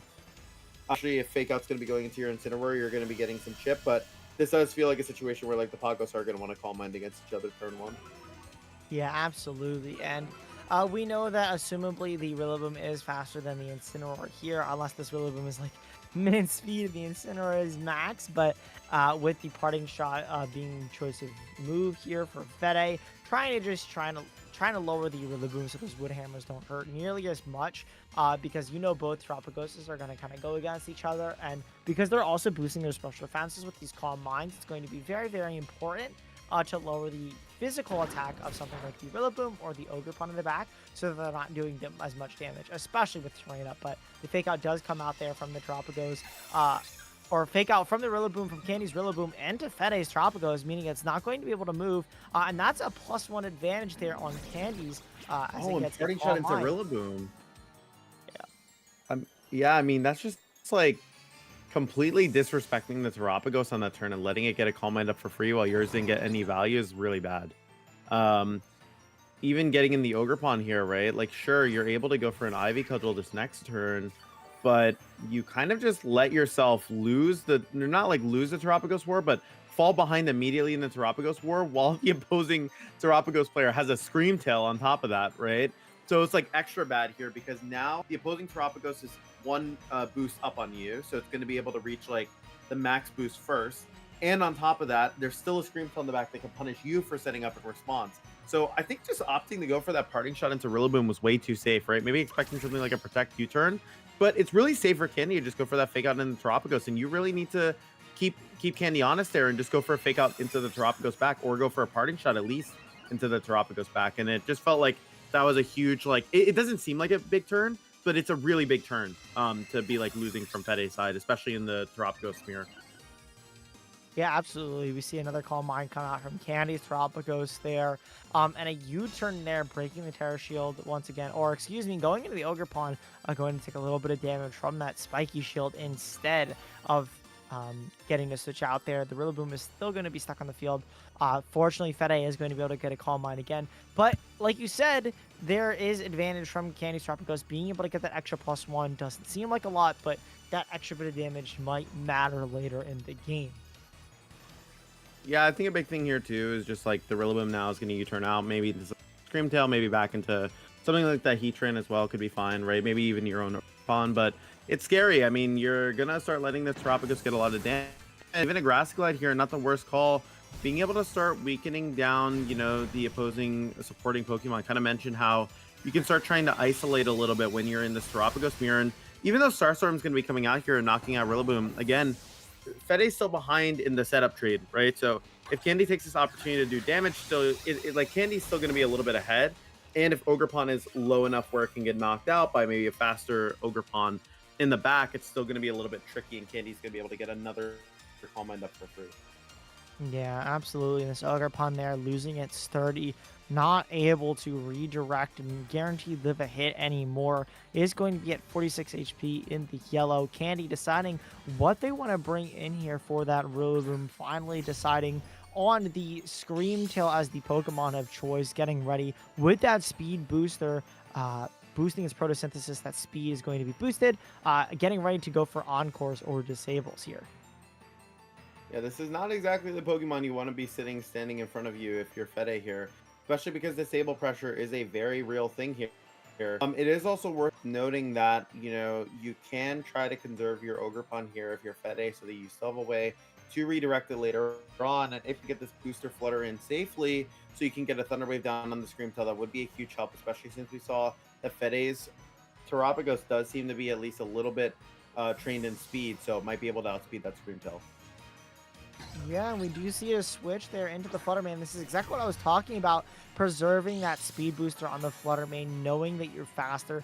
This is, I think, a great position for Fede to be in, or at least a chance to make up for that lost turn 1. Disable there going into the Terapagos, though. The Fluttermane will be able to taunt next turn, though, to stop the Encore at least.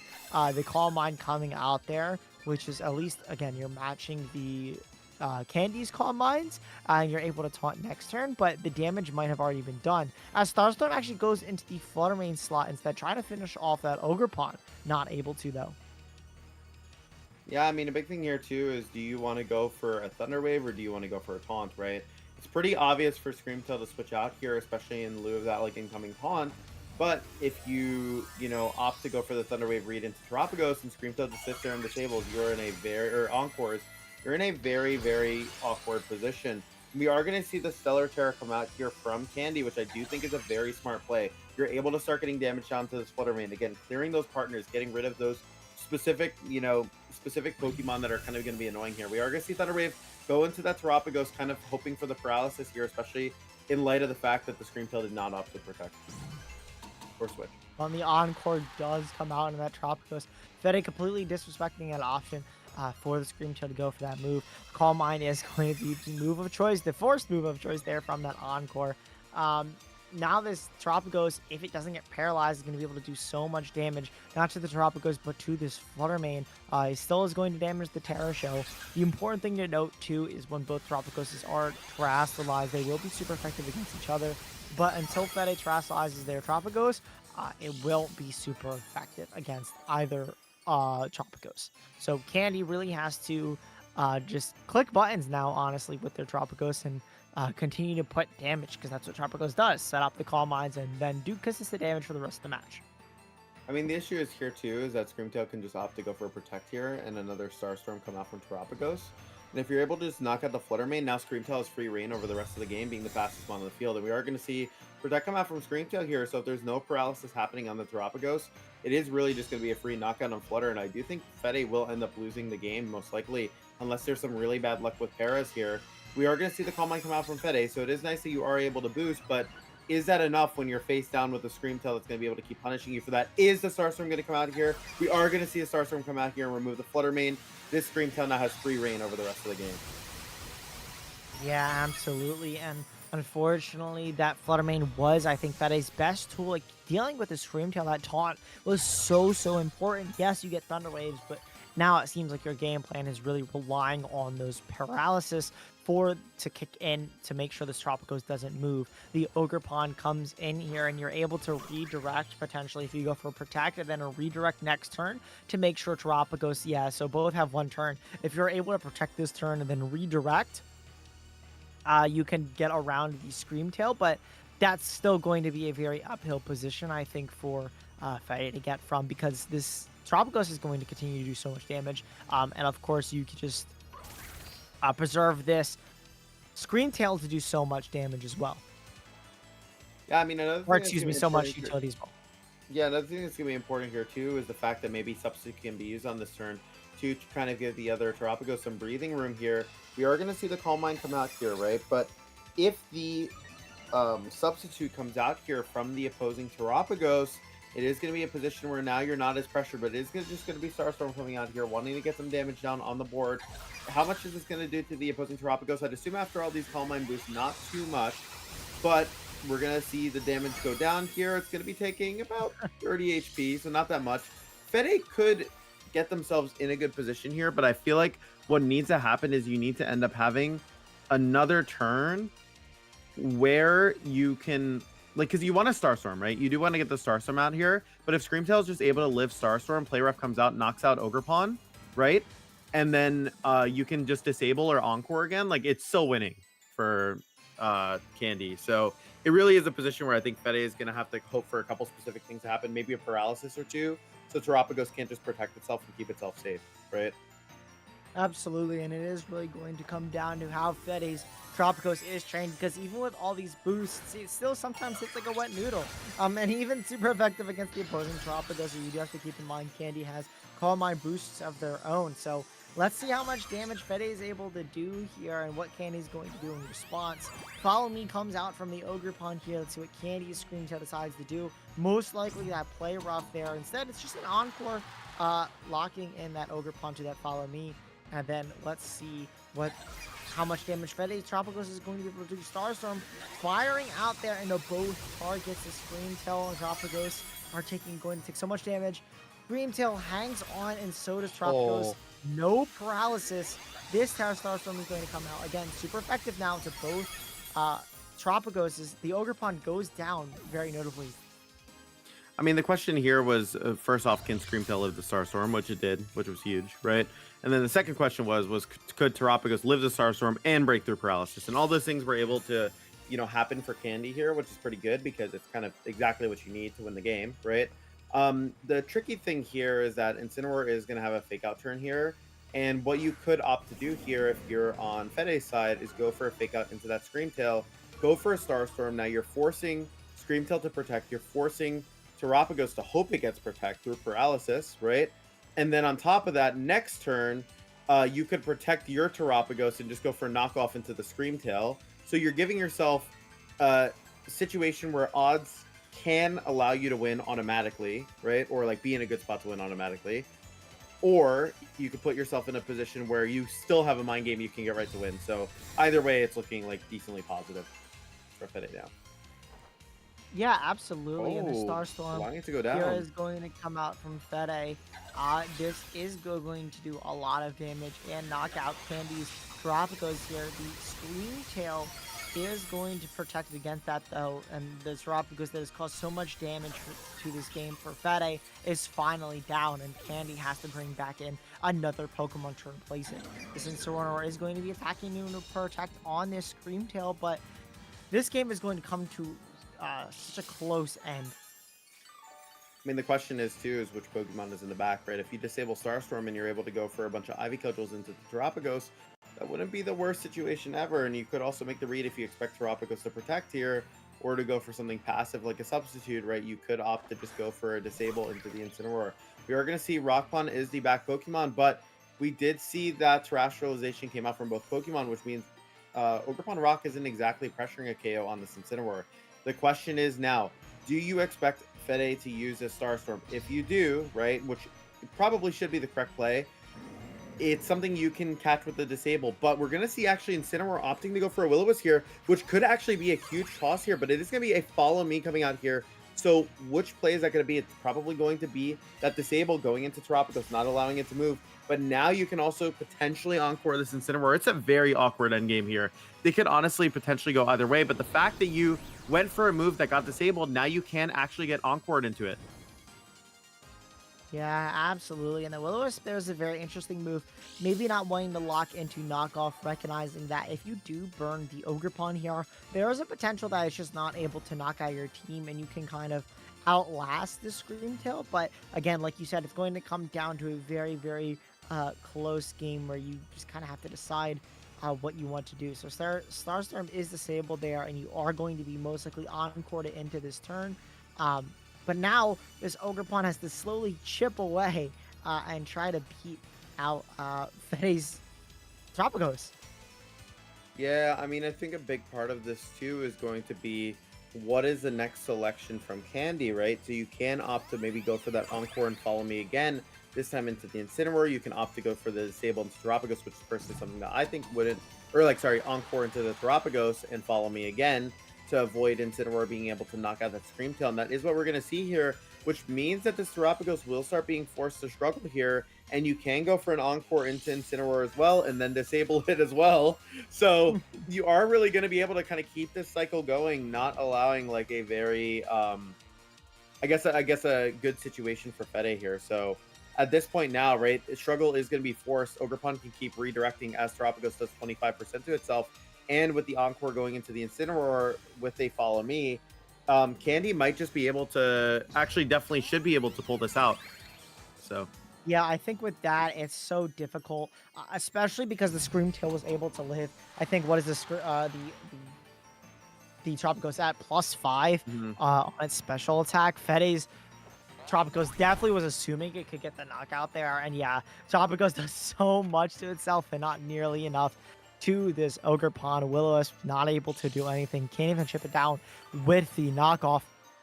This Ogerpon is going to be able to Follow Me and redirect Terapagos and Incineroar to themselves, getting knocked out of their own accord. This endgame is so interesting. And Candy's kind of mastered this, where they were able to keep the Scream Tail alive through their own EVs and just making sure they were on a spot where the Scream Tail Ogerpon endgame just kind of denied any options that Fede had.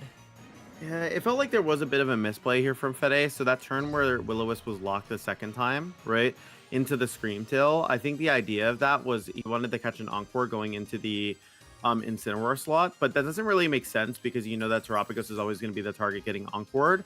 So had Fede alternated into using Knockoff and going for Protect with Terapagos there, even though, yes, you are going to get Encored into Protect, which might not be the best, it does put you in a situation where now you are locked into Knockoff, or they have to still lock you or disable you into Knockoff, and now you're pressuring an attack with both Pokemon, or not pressuring an attack, but you basically have a situation where like your Terapagos isn't locked, so it's going to keep requiring Scream Tail to target it down. But with it being locked into struggle here, right, like it's pretty difficult because your Terapagos is just going to knock itself out. Incineroar is going to be trapped into this Will-O-Wisp, can't do anything, it's going to be struggling as well.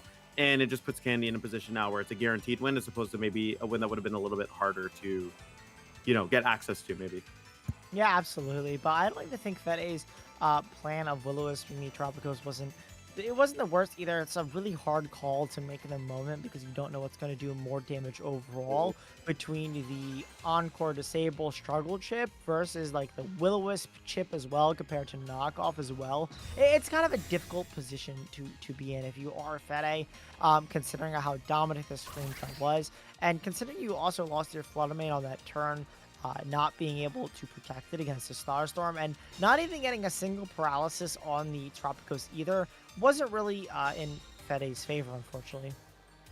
Yeah, I mean, there is a specific scenario here where potentially you could end up winning, but Struggle has to go into the Screamtail slot. It does, so you're not taking Spiky Shield chip here, which is kind of useful because it is allowing you to stall just a little bit longer here. Tropicos is definitely going to be getting disabled here by the Screamtail, and a Follow Me will probably be coming out from this Ogre Pawn. I think it should still be locked for Candy here, but you'll notice it actually, the Encore has ended as well, so it's a bit of a tricky situation, right? Now there's actually a very valid win condition coming out here from Fede. If you're able to play your cards right, it actually is really just going to come down to it's really just going to come down to how this next turn plays out. You can't Encore something once it's struggled, but because Starstorm has come out here, you can disable that, right? So the timer rules too are going to make this very, very complicated as an end game. I'm really curious who's going to win this one. I feel like it could go either player's way, but I think Candy should have this in the books. You see Fede really taking the time to play for that timer, as you kind of mentioned, considering they have the greater HP amount. They should be able to lock this if they play for timer, but it's going to come down. Disable does come out, though, into the Tropicos, locking down that Starstorm. Fede, Ivy Cudgel is going to have to take this. Did Knockoff go in the Screamtail, though? That's a big question. Knockoff go in the Screamtail, which means Fede can potentially win this now, depending on time. I mean, Ivy Cudgel will go into Incineroar here and get the knockout on it, and Tropicos can attack, but with the burn chip, Tropicos might just have enough in the tank. I mean, also, too, we haven't really been paying attention to your time. The question is, what does your time look like as well? Yeah, okay, and this is so close. 3 minutes of your time. We know Fede is going to stall this out as long as possible. We know that the Incineroar is going to get knocked out by the Ivy Cudgel here, but with that burn, like I was saying before, you kind of have to judge if that Knockoff or the Will-O-Wisp is going to be more impactful. It looks like the Will-O-Wisp is more impactful right now, and potentially is going to be the reason why Fede is able to win. Yeah, it's a big question here, too, is now going to be with the knockout going into the Incineroar. If Ivy Cudgel is able to crit Tropicos maybe once or twice, it could win the game. As well, too, the way that timer rules work is that it calculates basically your total HP relative to the share of like the amount you have, right? So, for example, Tropicos being alive and having a lot of HP available is good because it's a lot of the health pool available, right? And now, even if you're on Fede's side, you could start opting to just go for some protects here to kind of give yourself, turns to stall out that Ivy Cudgel and get some healing. But the battle is going to end very soon here. I don't even know if we'll have time for another like move selection. So it does look like Fede is going to be able to barely get this. I feel like maybe there was just like 1 or 2 turns that could have been slightly different from Candy's perspective, but also it's so difficult and like such a like specific end game, right? Like those Encore Disable mechanics, the turn it ending when it did was like kind of rough for sure. So it does look like Fede is going to be able to maybe sneak a game out, even though it looked very, very dire here. Yeah, absolutely. We see Fede just hovering the move, knowing they most likely have it sealed here just because of the timer. And it looks like we're going to a game 3 potentially here for Fede and Candy. And what a close game it's been. Very long games, but very close still, very methodical, as I kind of said, as it is, unfortunately, in the Tropicos mirrors, especially with tools like the Screamtail with the Encore Disable. We got to see how potent it was in this game compared to last game where Candy kind of took it on their own with just the Screamtail, but bringing Tropicos this time was actually the downfall and allowed Fede to win this time. So that was very funny to watch. As you bring it restricted, you actually lose, but you don't the first game and you win. So very interesting what Candy's been thinking or going through their head, and then in a potential adjustment for game 3. Yeah, I really did not like Terapagos as a bring. I think Candy doesn't even have to opt into it. Like it's pretty clear Screamtail gives you such a strong advantage, right? That it's normally better for you to just kind of stick with a it's normally better for you to just stick with the Heatran because the Heatran could immediately put on pressure, especially with Fetty being so resistant to actually bringing that um with Fede being so resistant to actually bringing that Urshifu, right? Like, it doesn't really seem like there's too many punishes for that Heatran. So maybe Fede does opt to make that adjustment going into this game, but winning that by by the skin of his teeth, like, it's definitely a situation where I think even if you're Fede and you won that way, you definitely would want to consider some potential adjustments anyways. Yeah, absolutely. And I think Fede here just kind of thinking about what they could maybe do in this game three, just kind of really thinking about it. You have to take each turn as it is, but also still keep your eye on the bigger picture. As we saw, like that burn, for example, right? In the moment, you might be inclined to click knockoff to do as much damage as possible, but that burn is what saved them because your Incineroar wasn't able to get knocked out, and that was more turns that the Ogrebon had to use, and more turns that had to burn for Encore Disable and Protect, and Fede was able to perfectly weave that end game there, I think. Yeah, I'm very curious now to see what the final adjustment from Fede will be again. Like, I really think that Urshifu would be a really, really big deal in this matchup. And from Candy, I really think both players, like, opting into the Terapagos mirror is so difficult, right? But Fede saying, look, hey, I won. I'm going to be able to do it again with the same 4 Pokemon. And I got to respect it. I mean, look, suddenly you bring the same 4 Mons. If you feel like it's your best chance, it's your best chance. But I think Candy might adjust to dropping that Terapagos again, especially since it didn't go so well. Urshifu's overrated anyways, right? Who needs the super effective damage when you can outstall the opponent? And honestly, Fede's like, hey, if you want to Encore Disable me, we can get into that game, but you're going to Encore me and I'm going to be +6 on Calm Minds, and then I'll just eventually stall you out, and because of my bulk, I'll just be able to outlast you and beat you later. I think the big deal was the fact that the Candy's Terapagos side, I kind of mentioned that one of the previous turns, you could just opt to go for that Protect there, right? So you could get a Disable on Starstorm, and then you could respond with your own Starstorm in kind. But opting to not protect that Terapagos seemed to come back to hurt Candy in the long run.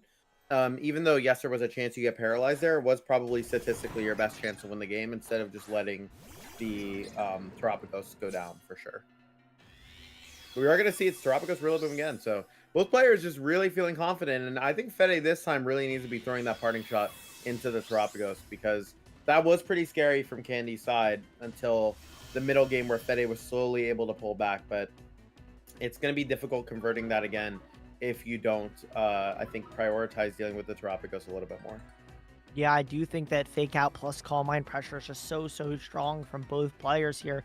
Again, we see Fede actually locking in the parting shot there into the Terapagos, respecting it just a little bit more, knowing how potent it could get if it does get set up. Fede realizing that and locking that in is super smart, but of course, Candy has the option to go for a Fake Out into the Incineroar instead of the Terapagos, but then of course, Fede can go for their Calm Mind and so forth and so forth. So Fede, instead going for the parting shot here is super smart. I like this instead of going for the Fake Out because you do get a free switch, but still getting the Intimidate there on Candy's Rillaboom.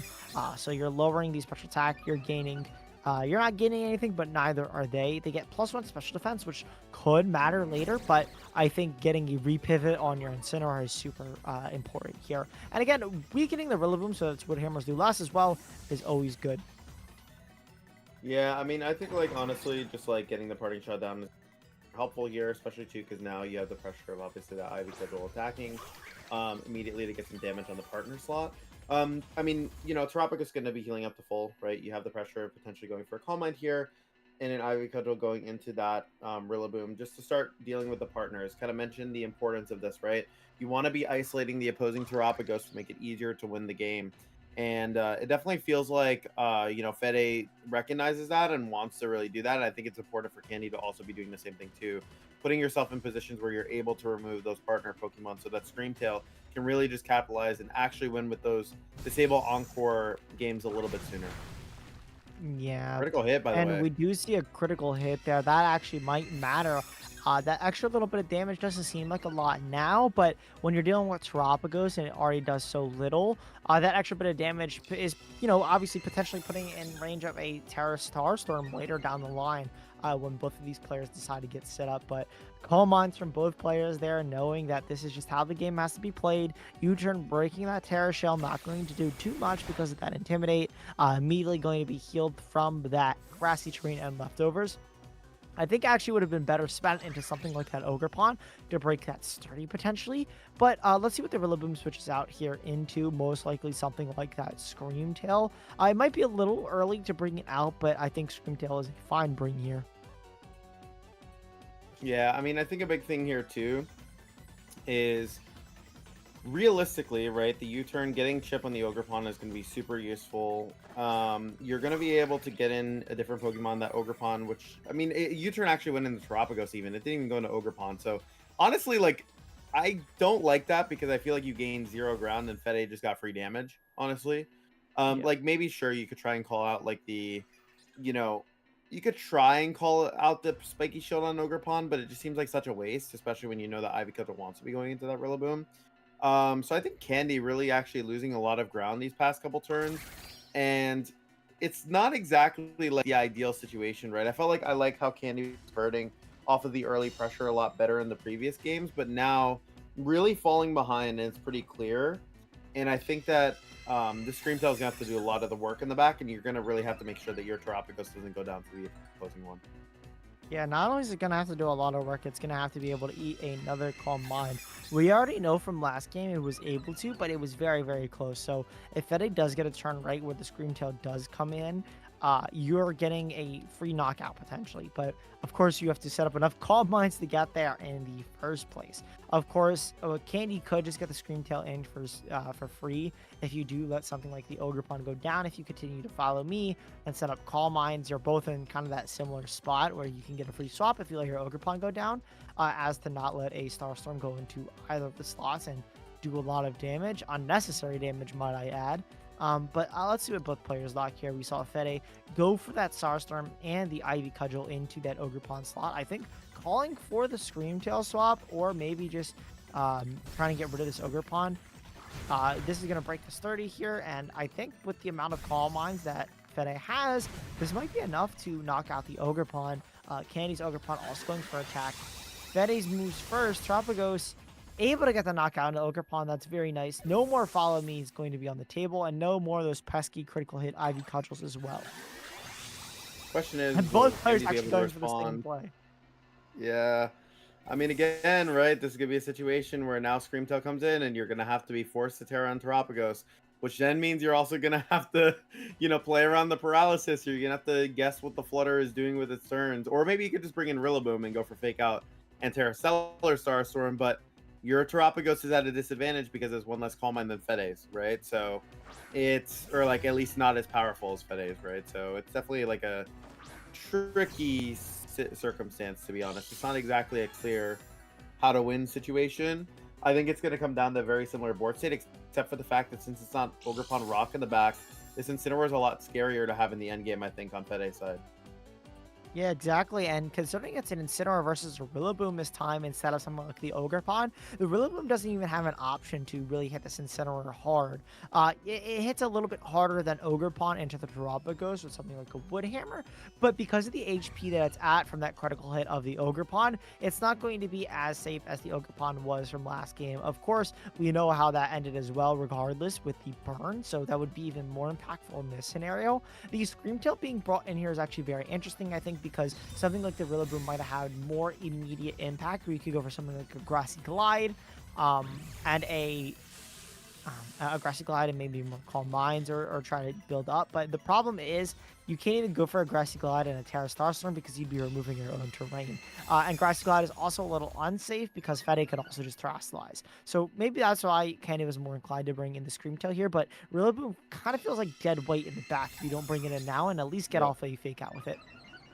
I mean, Fede just has a win in the bag now because, realistically speaking, you throw Taunt into Screamtail freely, right? Able to get the call right as well about what the Screamtail was going to do here, which was Protect. So now that you got the Thunder Wave into the opposing Terapagos, you don't even have to terrestrialize your Terapagos to respond. You can just taunt the opposing Screamtail, throw a Starstorm into it. Screamtail is going to be force banned without its booster energy. You're going to be able to taunt it again. And if at all Candy just opts to Terra Stellar, right, on the Terapagos, then Candy's just going to lose anyways because you have a Thunder Wave thrust against a regular Terapagos. So your best out here really is just going to be getting a double protect if you're the Screamtail, or like maybe just hoping that for some reason Fede doesn't throw out a taunt at it and Stellar Starstorm, right, to try and get rid of this flutter, but it is a very difficult situation. The nice thing is here too, is if you do get a double protect with Screamtail, or even just leave Screamtail on the board, right, then you switch into Rillaboom, you can get another Starstorm down, knock out the Flutter main, then potentially win with Disable Encore. But it's definitely a tricky situation. We're going to see Play Rough come out here, so using the move that isn't going to be taunted, but taking a bunch of free damage in exchange, and if there is a para coming out here, it is going to be almost guaranteed game over. It is going to be Starstorm coming out here. It is going to connect on Terapagos' Terra Shell, and it's going to be doing a lot of damage to this Flutter. Now the big question is are you going to be able to preserve this Screamtail long enough to be able to get that key disable into the opposing Terapagos to win? Yeah, something I could see here being a very real turn that plays out is Fede just goes for another attack, or even maybe another, just goes for another attack. The Screamtail is taunted. It can't even go for a protect here. And of course, this, as you kind of mentioned before, this Terapagos is still paralyzed, and paralysis is a permanent stat, right? So that speed control is always going to be there, and every single turn it's going to have to fight off that paralysis for a chance to move. The Flutter Mane actually swapping out here. I really like this play into the Incineroar, getting ready, getting that fake out ready, knowing that the Flutter Mane is very, very important, and you can't lose it, and you really want it to be there for damage later, but the Incineroar coming in here to take some damage, make sure Flutter Mane doesn't get knocked out. Calling that Screamtail was going to swap out into the Rillaboom there. Terapagos luckily is attacking into that slot regardless, and going to knock out the Rillaboom this turn because of that. Yeah, at this point, if you're Fede, you're feeling really good about your position. Your Terapagos has the advantage in the mirror. Your Flutter is going to be able to sit in front of the Screamtail again when you want it to, right? Like, there is a lot going for Fede in this situation. Not to mention that if the opposing Terapagos just gets paralyzed once, that also might just win the game for Fede, right? Like, so sure, right? The damage here is pretty strong, but with the healing and then a potential Calm Mind coming after and a Parting Shot coming after, like, there's just so many tools that put this really in Fede's favor, and I think it's going to be really, really hard for Candy to be able to break through that unless there's like a key call out on like maybe a switch in on when Flutter comes in. But even then, Play Rough might not even get that knockout because Screamtail's not exactly the strongest Pokemon ever either, right? But Fede will have to be careful. You can't exactly just play this super carefree, right? You still need to be a little bit careful. But I like the throwing the knockout into Screamtail. It does feel like a very strong line here. And if you get rid of the Screamtail, you are just able to immediately win the game. Yeah, absolutely. And Fede knowing that disable was going to come out regardless, going for the Calm Mind, super well played, right? Build up the defenses. It's not like Candy has a physical Terapagos here, so those Calm Minds are going to be even more impactful. The knockoff, getting rid of this Screamtail forever, and Candy's going to be down to their last Pokemon, the Terapagos, the lone Bastion here, and that paralysis that we spoke of earlier does come into play, allowing the Terapagos to hang on with even more HP and essentially get a free Calm Mind that turn. And this Incineroar being able to live is absolutely huge as well, because it should be faster than Candy's Terapagos with the paralysis. So something like a Parting Shot is going to be absolutely free here into the Terapagos to get rid of any boosts as it tries to win this game for Candy. A substitute there from Fede, making sure that no critical hits are going to be able to destroy you. The Parting Shot there, lowering the attack as well. Going to sacrifice the Flutter Mane, but I think Fede is just, again, in a dominant spot where no matter what they do, it's very, very hard to mess up. The Flutter Mane will go down. You'll have Fake Out, Parting Shot, Knockoff, all sorts of tools to get rid of this Terapagos. And again, they're burning through their Starstorms. You haven't even really touched your own. Yes, you are disabled, so you can't, but you only have 8 uses of Starstorm, and Candy is unfortunately burning through all of theirs